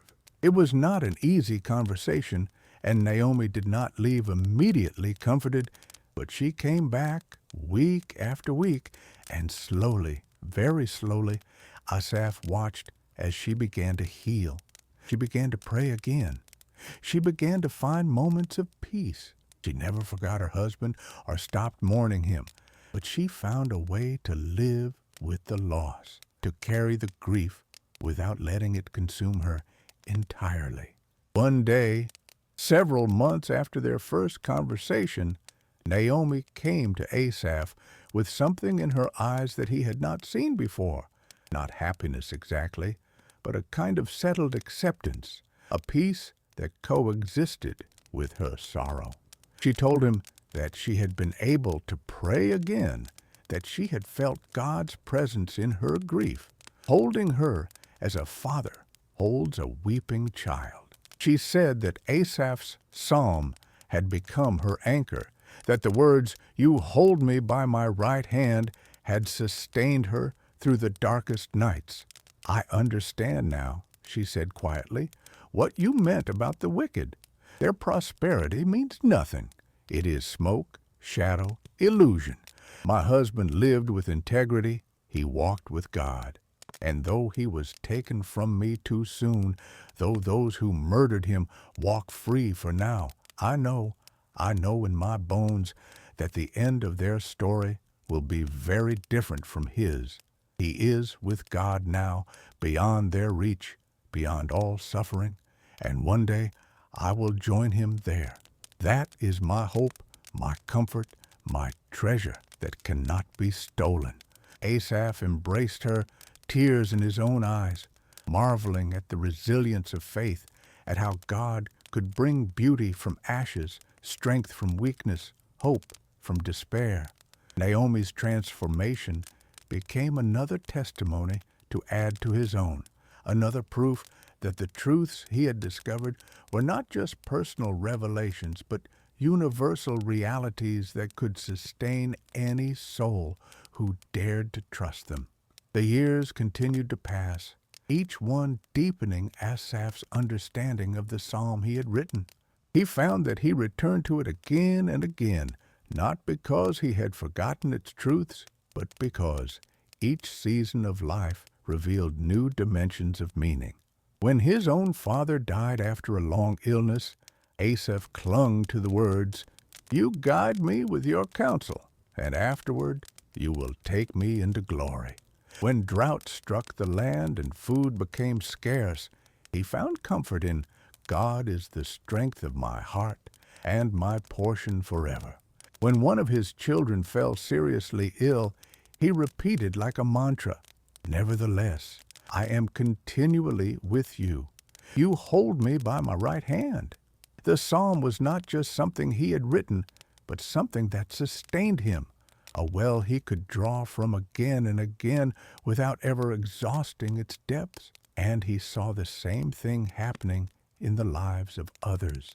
The psalm had spread beyond Jerusalem, carried by pilgrims and travelers to synagogues throughout Israel and Judah. Asaph would occasionally meet people from distant villages who would tell him how the psalm had been a light in their darkness, how it had helped them navigate their own valleys of doubt and despair. One such encounter particularly moved him. He was in the marketplace one day, years after writing the psalm, when a man approached him cautiously. The man was perhaps 40 years old, weathered and worn, with the calloused hands of someone who worked with stone or wood. He stood before Asaph for a moment without speaking, seeming to struggle with his emotions. "Are you Asaph?" the man finally asked, his voice rough, "the one who wrote the psalm about the sanctuary?" Asaph nodded, curious. "I am." The man's eyes filled with tears. "I traveled 5 days to find you," he said. "I needed to tell you that your psalm saved my life, not in some figurative sense, literally saved my life." He went on to explain that several years earlier he had been consumed with bitterness over the injustices he witnessed in his village. A corrupt official had seized his family's land through legal manipulation, leaving them destitute. The man had watched as this official prospered, building a fine house with what had been stolen, living in luxury while the man's own family went hungry. The rage and despair had built in him until one night he had decided to kill the official and then take his own life. "I had the knife in my hand," the man said, his voice breaking. "I was ready, but that evening I passed by the synagogue and they were singing your psalm. I heard the words about entering the sanctuary, about understanding the end of the wicked, and something in me stopped. I went inside. I listened to the whole thing, and I understood. I understood that if I did what I was planning, I would be destroying myself, becoming like the very man I hated, throwing away the only thing of real value I possessed, my integrity, my faith, my connection to God." He looked directly at Asaph, tears streaming down his face now. "I went home. I put the knife away, and slowly, very slowly, I learned to make God my refuge instead of making vengeance my goal. The official still has my land. He still prospers, but I have peace. I have God, and I know that in the end, all accounts will be settled justly. Your psalm taught me that. It gave me a way to see beyond the present moment to the eternal truth." Asaph could barely speak. He had written the psalm from his own pain, his own struggle, never imagining that it would reach so far, touch so many lives, save someone from such darkness. He embraced the man, thanking him for making the long journey, for sharing his story. And as they parted, Asaph felt a profound sense of gratitude, not for his own skill or wisdom, but for God's faithfulness in using even his darkest moment for redemptive purposes. Or the temple itself underwent changes during Asaph's later years. King Solomon had completed his magnificent expansion, and the worship services became even more elaborate and beautiful. Asaph, now recognized as one of the chief musicians, had a role in training the new generation of Levites who would serve in this enhanced sanctuary. The young men and women who came to study with him were often from families who had served in the temple for generations, but there were also those who came from humbler backgrounds, whose talent and devotion had opened doors that would otherwise have remained closed. Asaph took particular joy in mentoring these younger musicians. He taught them the technical skills they needed, how to tune the various instruments, how to blend their voices in harmony, how to lead congregational singing, but he always emphasized that technique alone was insufficient. True worship, he told them, required authenticity, required that the one leading worship had genuinely encountered God themselves. You cannot lead others where you have not gone, he would say. You cannot sing of truths you do not believe. Your voice may be beautiful, your skill may be impressive, but if your heart is not engaged, if you are merely performing rather than worshiping, the people will sense it. And more importantly, God knows. He made them memorize not just the melodies and lyrics, but the stories behind the psalms. He wanted them to understand that each song emerged from real experience, real struggle, real faith tested and proven. He would tell them his own story, holding nothing back about his crisis of faith, his envy of the wicked, his near abandonment of everything. And he would watch their faces as they realized that even someone as revered as Asaph had walked through darkness, had questioned, had doubted. This is important for you to understand, he would tell them, because you will face your own valleys. You will have your own moments when everything you believe seems to be contradicted by what you observe. And in those moments, you need to know that doubt is not the opposite of faith, but often the crucible in which faith is refined and strengthened. The question is not whether you will doubt, but whether you will allow that doubt to lead you deeper into truth, or will let it drive you away from God entirely. One of his most promising students was a young man named Heman, whose voice was extraordinary, capable of reaching notes that seemed almost supernatural. But Heman struggled with pride, with a tendency to focus on his own performance rather than on the God he was supposed to be leading people toward. Asaph worked with him patiently, challenging him, sometimes harshly, to examine his motivations. "Why do you sing?" Asaph asked him one day after a particularly impressive performance that had left the congregation in awe. "To glorify God," Heman answered automatically. "Are you sure?" Asaph pressed. "Because what I saw today was someone glorifying himself. Your technique was flawless, yes. Your voice was magnificent, yes. But you were performing for the people, not leading them in worship. There is a difference, and it is not subtle." Heman was hurt and defensive at first, but Asaph's words planted a seed. Over the following months, Asaph watched as the young man wrestled with his pride, as he began to understand the difference between skillful performance and authentic worship. The breakthrough came during one of the pilgrimage festivals, when the temple courts were packed with worshipers and Heman was scheduled to lead a particularly important service. He began to sing, and his voice was as beautiful as ever. But there was something different this time. He was not singing to impress, but to express, not performing, but pouring out genuine praise. His eyes were closed, his face tilted upward, and it was clear that he had forgotten about the crowd. forgotten about his reputation, forgotten about everything except the God he was addressing. And the effect on the congregation was profound. People wept. They raised their hands in worship. Some fell to their knees. It was not the beauty of Heman's voice that moved them, but the authenticity of his worship, the genuine connection with God that flowed through him and touched everyone present. Afterward, Heman found Asaph in the musician's chamber, and without speaking, the young man simply embraced his teacher, tears streaming down his face. Both of them understood what had happened. Heman had crossed a threshold, had moved from being a talented performer to being a true worship leader. It was a transformation Asaph had seen before in others, but it never ceased to move him, never became routine. Each time a young musician discovered this deeper reality, it was like watching someone wake up, like witnessing a birth. As Asaph grew older, his body began to fail in the ways that bodies do.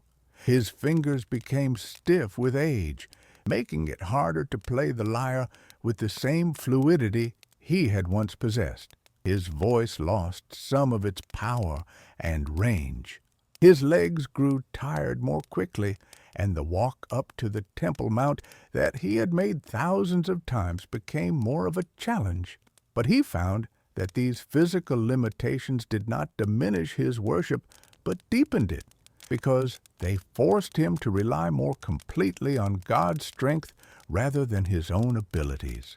He thought often of the line from his psalm, "My flesh and my heart may fail, but God is the strength of my heart and my portion forever." He was living that reality now, experiencing in his aging body the truth he had written about years earlier. And far from being depressing or discouraging, he found it strangely liberating. He was not defined by what he could do, but by whose he was. His value did not lie in his abilities, but in his relationship with God. Sarah noticed the change in him. "You seem more at peace now than ever before," she observed one evening as they sat together in the courtyard, watching the stars emerge in the darkening sky. Asaph considered her words before responding. "I think it is because I am finally understanding what really matters," he said slowly. "For so many years, even after my crisis of faith, there was still a part of me that found identity in what I did, in being a skilled musician, a respected temple servant, a teacher of others. But now that those abilities are fading, I am discovering that my true identity was never in what I did, but in who I am in God. I am His. That is enough. That is everything." Sarah reached over and took his hand, her own hand aged and worn, but still capable of conveying such tenderness.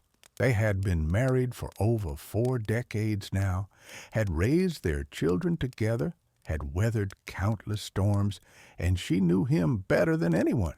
"You have become the man that younger Asaph needed to meet," he said softly. "The man who could have spoken truth into your crisis and helped you see clearly. You have become your own answer." Her words struck him deeply. She was right.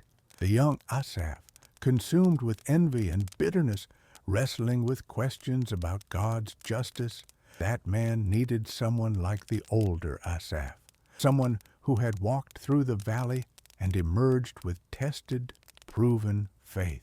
And in a sense, that was exactly what had happened. Through the psalm, through his teaching, through his life, he had become the answer to his own questions, the guide his younger self had desperately needed. The circle was complete. One particular day stands out in Asaph's memory from his final years of active service in the temple. It was the Day of Atonement, the most solemn and sacred day in the Hebrew calendar, when the high priest would enter the Holy of Holies to make atonement for the sins of the nation. The temple courts were filled with people observing the prescribed fast, engaged in prayer and repentance, seeking God's mercy and forgiveness. Asaph had led the musical portions of countless Day of Atonement services, but this year felt different. Perhaps it was his age, the awareness that his time of active service was drawing to a close. Or perhaps it was simply that the Holy Spirit was moving in a particular way that day. Whatever the reason, Asaph felt a weight of solemnity and significance as he took his place with the other musicians. The service proceeded according to the ancient patterns established by Moses and refined over generations. The high priest, dressed in simple white linen rather than his usual ornate vestments, performed the elaborate rituals of cleansing and sacrifice. The people watched in reverent silence, aware that this was the one day of the year when a human being would enter the very presence of God in the most holy place, when atonement would be made for the accumulated sins of the entire nation. When the time came for Asaph to lead the musical response, he chose his psalm, the 73rd Psalm, the testimony of his own journey from doubt to faith. But as he sang the familiar words, something extraordinary happened. It was as though he was hearing them for the first time, as though each phrase carried a weight and meaning that went beyond even what he had understood when writing them. Truly, God is good to Israel, to those who are pure in heart. The words rang out across the temple courts, and Asaph felt their truth in his very bones. God was good, not because life was easy, not because the righteous always prospered in material ways, not because evil was always immediately punished. God was good because God himself was the ultimate good, the source and definition of all goodness. To know him, to be held by him, to dwell in his presence, this was goodness beyond all other goods. But as for me, my feet had almost stumbled, my steps had nearly slipped. He sang of his near fall, and he could see in the faces of many in the congregation a recognition, an acknowledgment that they too had walked this path, had stood on this same precipice of doubt and despair. He was not singing just his own story, but giving voice to the universal human struggle with faith in the face of apparent injustice. For I was envious of the arrogant when I saw the prosperity of the wicked. The confession hung in the air, raw and honest. There was no pretense here, no religious platitude that avoided the hard questions. Asaph was naming what so many felt but were afraid to express. Envy of those who seemed to prosper without God. Resentment that righteousness appeared to bring no reward. The psalm continued, leading the congregation through the valley of doubt, acknowledging the apparent success of the wicked, confessing the sense that purity and innocence had been maintained in vain. And Asaph could feel the congregation following him on this journey, walking with him through the darkness. Then came the turning point, till I entered the sanctuary of God. Then I understood their final destiny. As he sang these words, Asaph gestured toward the inner court, toward the place where the high priest had just entered to make atonement, toward the Holy of Holies where God's presence dwelt. The sanctuary, not just as a physical building, but as a reality, as the place of encounter with the living God. This was where understanding came, where perspective shifted, where truth became clear. And the psalm revealed that truth. The wicked stood on slippery ground, headed for sudden destruction, their prosperity as insubstantial as a dream that vanishes upon waking. What appeared to be blessing was actually curse. What seemed like advantage was actually doom. When my heart was grieved and my spirit embittered, I was senseless and ignorant. I was a brute beast before you. The confession of foolishness, the acknowledgement that judging by appearances alone was animalistic, lacking the spiritual insight that comes from nearness to God. Asaph sang these words with particular intensity, remembering his own blindness, his own inability to see beyond the surface. Yet I am always with you. You hold me by my right hand. The congregation stirred as these words washed over them. This was the heart of it, the truth that changed everything. Not Asaph's grip on God, which had been failing, but God's grip on him, which had never loosened. Even in doubt, even in bitterness, even in near apostasy, God had held him fast. God had been present, holding, guiding, keeping him from complete destruction. You guide me with your counsel, and afterward you will take me into glory. The promise of guidance in this life and reception into glory in the next. Not maybe, not possibly, but certainly. God would, not might, but would, receive his faithful ones into eternal glory. This was the hope that made sense of all suffering, the promise that put temporary prosperity in its proper perspective. Whom have I in heaven but you? And earth has nothing I desire besides you. Asaph sang these words with his whole heart, and they were truer now than when he had first written them. Decades of walking with God had stripped away any illusion that earthly treasures could satisfy. He had tasted wealth and found it empty. He had experienced respect and found it fleeting. He had pursued many things and found them all to be shadows compared to the substance of knowing God. My flesh and my heart may fail, but God is the strength of my heart and my portion forever. His aging body testified to this truth. His flesh was failing, his heart was growing weaker, but the God who held him was the same yesterday, today, and forever. Physical decline could not touch the spiritual reality of God's faithfulness, could not diminish the eternal treasure he possessed in his relationship with the living God. Those who are far from you will perish. You destroy all who are unfaithful to you. The sobering reality that distance from God was not neutral, but destructive. That unfaithfulness led to ultimate loss. This was not cruelty but consequence, not divine vengeance, but the natural outcome of choosing illusion over reality, shadow over substance, death over life. But as for me, it is good to be near God. I have made the sovereign Lord my refuge. I will tell of all your deeds. The final affirmation, the conclusion that made sense of everything that had come before. It was good, not just acceptable or adequate, but genuinely, profoundly good, to be near God. This was the treasure worth more than all the wealth in Solomon's kingdom, the joy that exceeded all earthly pleasures, the peace that surpassed all understanding. To make God one's refuge was to find ultimate security, ultimate satisfaction, ultimate meaning. And having found this treasure, the only appropriate response was to tell of it, to proclaim it, to share this truth with any who would listen.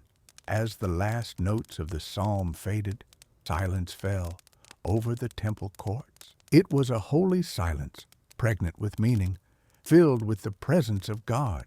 Asaph could see tears streaming down many faces. He could see people with hands raised in worship, in surrender, in acknowledgement of the truth they had just encountered. He could see in their eyes the same transformation he had experienced years ago, the shift from earthly to eternal perspective, from despair to hope, from blindness to sight. The high priest emerged from the Holy of Holies, signaling that the atonement had been made, that the sins of the nation had been covered, that relationship with God had been restored for another year. And as the people erupted in thanksgiving and praise, Asaph understood with sudden clarity that his psalm and the Day of Atonement were intimately connected. Both dealt with the fundamental human problem of how to approach a holy God, how to find peace in the presence of the Almighty, how to be reconciled when the gap between human sinfulness and divine perfection seemed unbridgeable.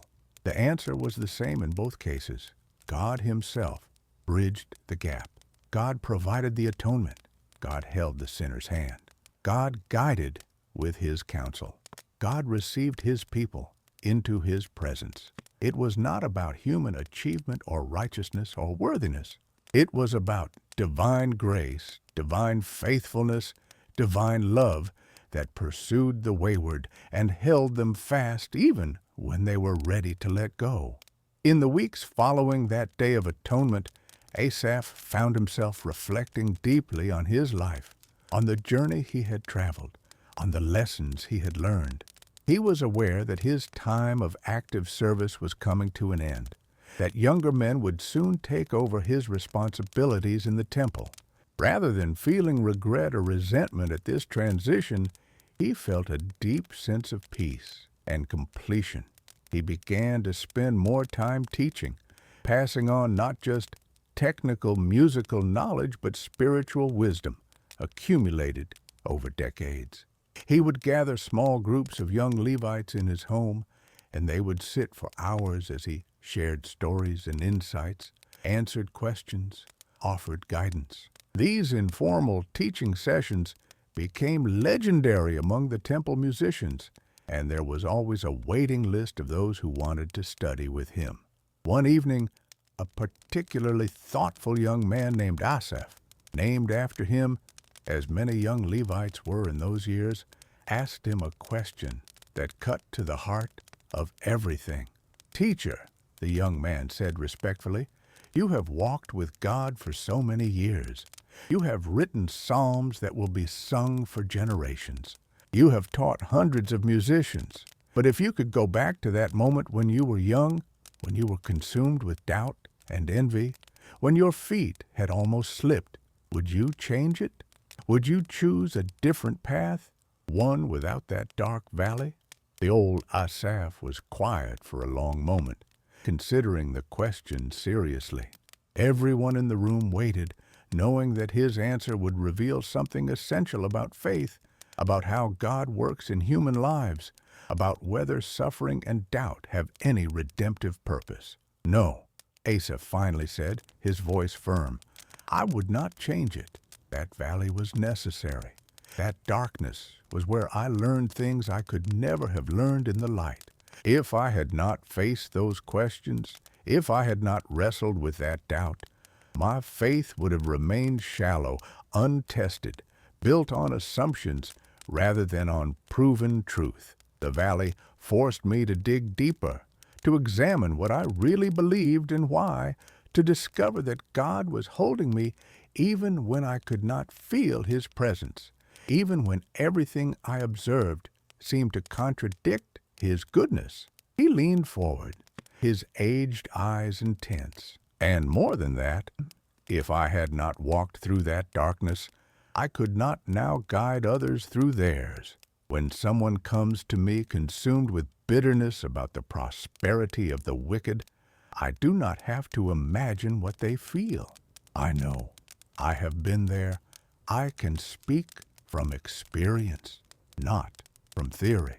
The psalm I wrote emerged from that struggle, and it has helped countless people precisely because it is honest, because it acknowledges the real difficulties of faith, because it does not offer cheap answers, but tested truth. He sat back, a slight smile on his weathered face. God wastes nothing.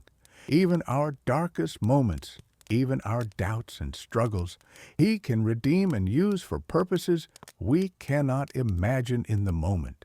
The valley I walked through, I thought I was alone. I thought I was lost. I thought it was meaningless suffering. But God was there all along, holding me, guiding me, preparing me for a purpose I could not have conceived. That valley became the birthplace of something that has touched thousands of lives. How could I regret that?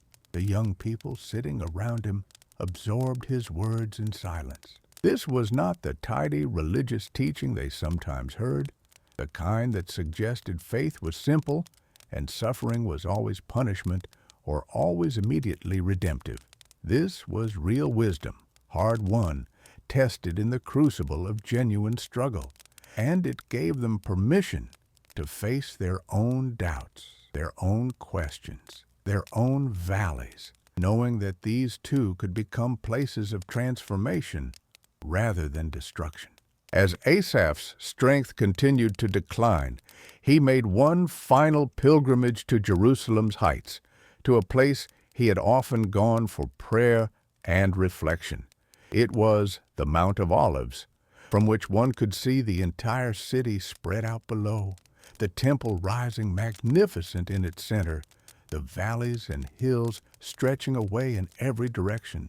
He made this journey alone, wanting to spend time with God without distraction, to reflect on his life and prepare his heart for what he knew was coming. The climb was difficult for his aging body. He had to stop frequently to rest, his breath coming in labored gasps, his legs trembling with effort. But he persisted, driven by a need to reach this place one more time, to see this view one more time, to pray from this sacred spot one more time. When he finally reached the summit, he sat on a large stone and looked out over Jerusalem. The afternoon sun was beginning its descent, painting the limestone buildings in shades of gold and amber. He could see the temple courts filled with people, could imagine the evening sacrifice being prepared, could almost hear the songs of worship rising toward heaven. This city, this temple, this community of faith, they had been the center of his life for so many years. He thought of his journey from that dark morning when he had nearly lost his faith to this moment of profound peace at the end of his life. He thought of the people he had influenced, the students he had taught, the lives that had been touched by his psalm. He thought of Sarah, his faithful companion through all these years, waiting for him at home. He thought of his children and grandchildren carrying on the legacy of faith into the next generation. But mostly, he thought about God, about the faithfulness that had held him through every trial, about the grace that had met him in his darkest valley, about the love that had never let him go, even when he was ready to walk away, about the wisdom that had transformed his crisis into testimony, his doubt into certainty, his despair into hope. Whom have I in heaven but you? He whispered, repeating the words of his psalm, and then, spontaneously, he found himself reciting the entire psalm, slowly, meditatively, letting each phrase resonate with the accumulated experience of decades. Truly, God is good to Israel, to those who are pure in heart. The words flowed like water from a familiar spring, each one connected to memories, to moments of revelation, to faces of people who had been helped by these truths. As he recited, the sun continued its descent, and the shadows lengthened across the city. By the time he reached the final words, "But as for me, it is good to be near God. I have made the sovereign Lord my refuge. I will tell of all your deeds." The sun had touched the western horizon, painting the sky in brilliant shades of orange and purple. Asaph sat in silence as darkness gradually fell, feeling no need to rush back down the mountain, content to simply be in this place, in this moment, in God's presence. The temperature dropped as night came on, but he barely noticed the chill. He was wrapped in something warmer than any physical covering, the awareness of God's nearness, the peace that came from a life lived in faith, the satisfaction of knowing he had finished his race, kept the faith, fulfilled the calling placed on his life. Eventually, he rose and began the careful descent back down to the city. His movements were slow and deliberate, his old joints protesting, but there was no hurry. The stars had emerged, brilliant in the clear night sky, and he remembered how he used to look at those same stars as a young man, full of questions and doubts. Now, looking at them as an old man, he felt only wonder and gratitude. The same God who had created those vast celestial bodies also held his hand, guided his steps, knew his name. When he finally reached his home, Sarah was waiting by the door, a lamp lit to guide him in. She took one look at his face and knew without asking that something significant had happened. She helped him inside, brought him water, sat with him as he slowly recounted his experience on the mountain. "I am ready," he told her simply. "When my time comes, I am ready. Not eager to leave you, my love, that will be hard, but ready to go to the one who has been my portion all these years, to see face to face the one I have known by faith, to enter into the glory he has promised." Sarah's eyes filled with tears, but she nodded. She understood. They had walked this journey together for so long, had faced so many challenges, had grown old side by side. And though the thought of separation was painful, they both knew it would not be forever. They would meet again in the presence of God, in that place where there would be no more tears, no more suffering, no more death. Here the final years of Asaph's life were marked by a gentle decline, a gradual releasing of responsibilities and activities as his body grew weaker. But his mind remained sharp, and his spirit seemed to grow stronger even as his flesh failed, a living testimony to the truth of the words he had written. "My flesh and my heart may fail, but God is the strength of my heart and my portion forever." He spent his days in quiet reflection and prayer, receiving visitors who came to seek his counsel or simply to sit with him, learning from his presence as much as from his words.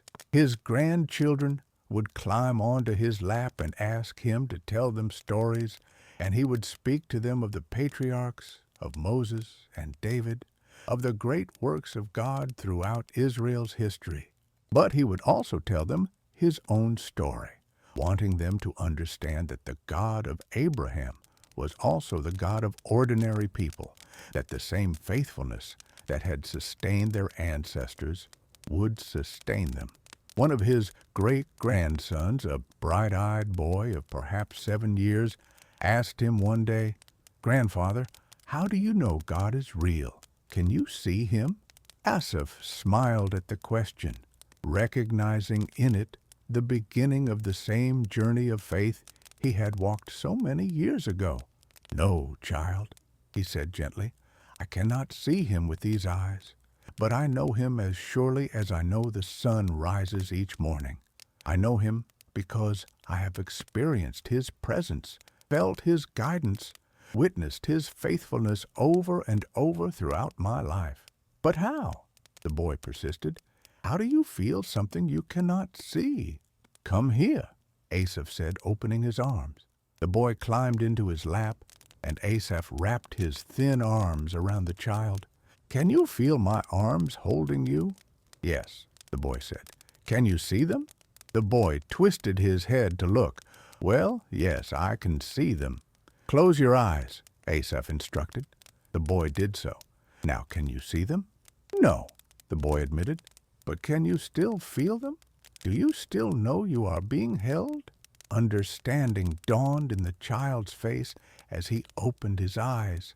"Yes, I can feel it even when I cannot see it." "That is how it is with God," Asaph explained.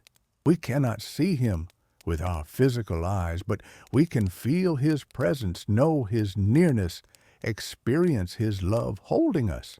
And after a lifetime of being held by him, after years of experiencing his faithfulness, I know beyond any doubt that he is real, that he is good, that he is worthy of all trust." The boy pondered this for a moment, then asked another question.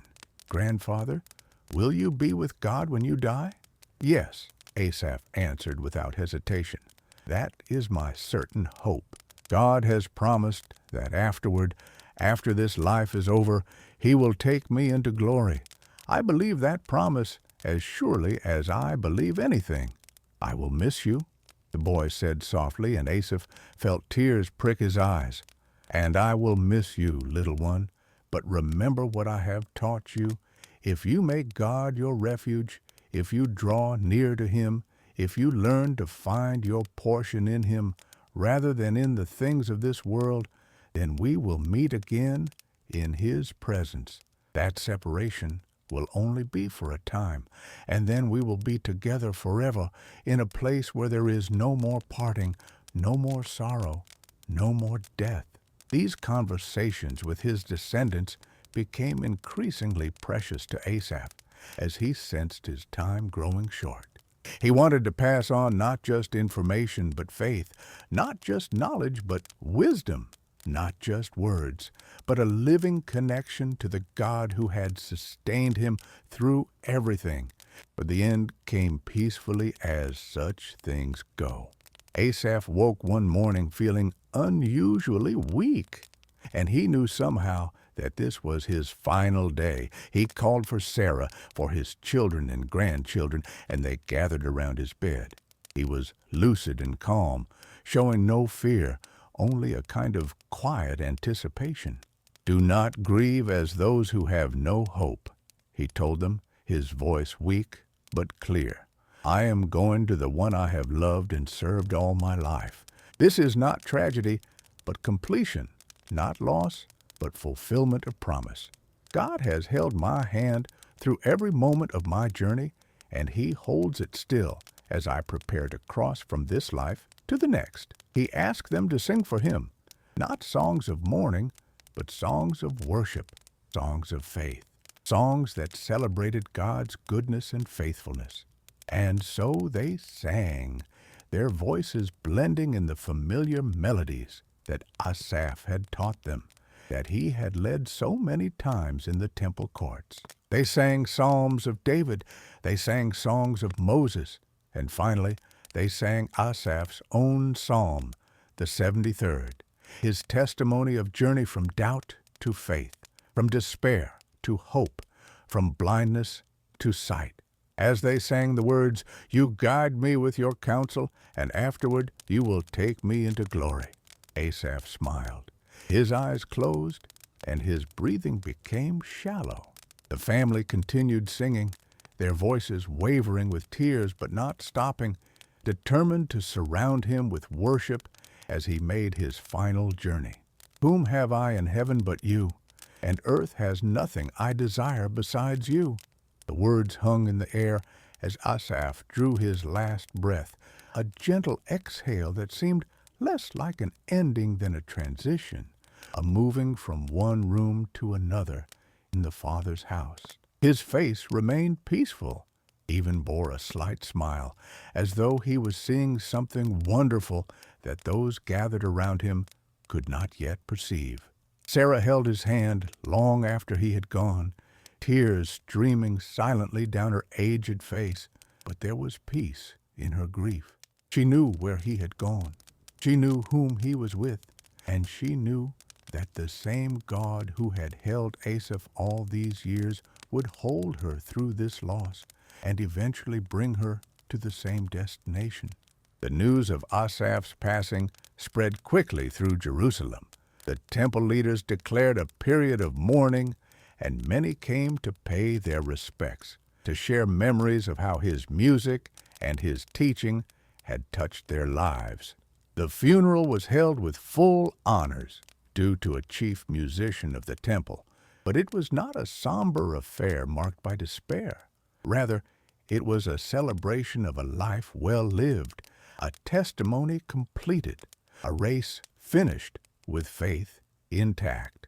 The procession wound through Jerusalem's streets, past the places where Asaph had walked for so many decades, past the temple courts where his voice had led thousands in worship, past the homes of those whose lives he had touched. The musicians of the temple led the procession, their instruments creating a melody that was both mournful and hopeful.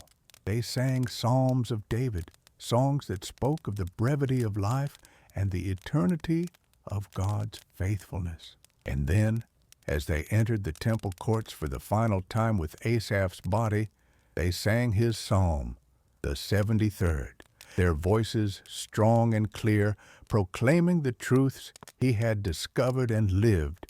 Many wept as they listened, but they were tears of gratitude as much as grief. Here was a man who had wrestled with the hardest questions of faith and emerged victorious. Here was a soul who had nearly lost his way but had been held by God's unfailing hand.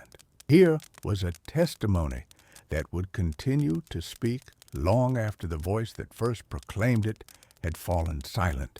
In the days following the burial, Sarah found herself surrounded by a community of love. Her children and grandchildren gathered close, sharing memories, finding comfort in one another. The house that had once seemed so small now felt full to overflowing with the presence of those who had been touched by Asaph's life and teaching.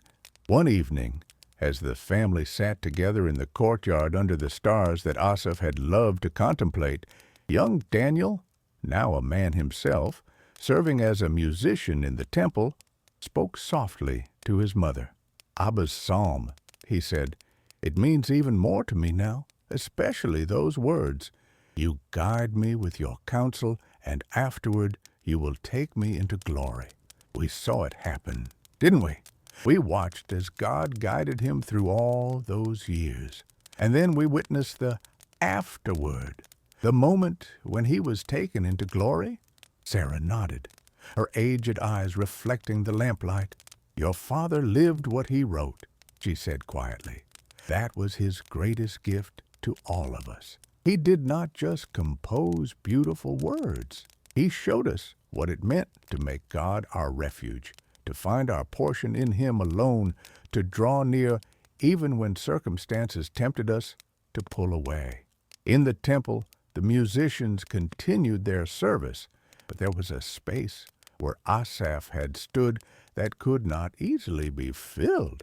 Young Haman, the gifted singer whom Asaph had mentored, found himself stepping into some of his teacher's responsibilities. But he did so with humility, aware that he was standing on shoulders of one who had walked a long and faithful road. The psalm, the 73rd Psalm, continued to be sung regularly in temple worship, but now it carried an additional weight of testimony. People knew the story behind it. They knew of Asaph's crisis, his near fall, his transformation. And that knowledge made the words even more powerful, even more applicable to their own struggles. Years passed, as years do. Sarah eventually followed her husband into the presence of God, her own passing as peaceful as his had been. Their children grew old. Their grandchildren had children of their own. Generations came and went, each one facing its own challenges, wrestling with its own doubts, struggling to understand why the wicked prospered while the righteous suffered. And in each generation, Asaph's psalm was there, a guide through the darkness, a map through the valley, a testimony that even the most faithful could doubt, but that God's grip on his people never loosened, that making him our refuge was the only choice that ultimately mattered. The psalm outlived the temple itself. When that magnificent structure eventually fell to invaders, when the stones were scattered and the courts lay in ruins, the words Asaph had written continued. They were carried into exile, sung in foreign lands, whispered in times of persecution, proclaimed in moments of restoration. They transcended time and place, speaking to every soul that had ever looked at the apparent prosperity of the wicked and wondered if faithfulness had any meaning. Because Asaph had not offered easy answers or false comfort. He had given honest testimony. He had admitted his doubt, confessed his envy, acknowledged his near fall. And then he had proclaimed the truth he discovered, that God was holding him all along, that nearness to God was worth more than all earthly prosperity, that the end of the wicked and the end of the righteous were vastly, eternally different. And so the story comes full circle, as the best stories do. We began in darkness, in that early morning when Asaph lay awake, his heart heavy with questions, his faith nearly shattered by what he observed in the world around him. We walked with him through the valley of doubt, stood with him in the sanctuary where understanding came, witnessed his transformation and the fruit it bore in countless lives. Now, as night deepens and stars wheel overhead in their ancient paths, we leave this story as we found it, in the presence of God, where all questions find their answer, all doubts their resolution, all struggles their rest. The same God who held Asaph's hand through his journey holds yours through this night and into whatever tomorrow brings. May you, like Asaph, discover that your flesh and heart may fail, but God remains the strength of your heart and your portion forever. May you find that it is good, profoundly, eternally good, to draw near to God. May you make the sovereign Lord your refuge, and may you rest tonight in the peace that passes understanding, the peace that comes from knowing you are held by hands that will never let you go. The story is complete. The testimony is given. The invitation is offered. And now, as gentle sleep descends like dew upon the earth, may you find the same rest that Asaph found, not in the absence of questions, but in the presence of the one who is the answer to every question the human heart can ask. Shalom, peace, rest well in the shelter of the Most High, under the shadow of the Almighty, held by the God who never sleeps, never slumbers, who watches over you through this night and into the dawn of eternity.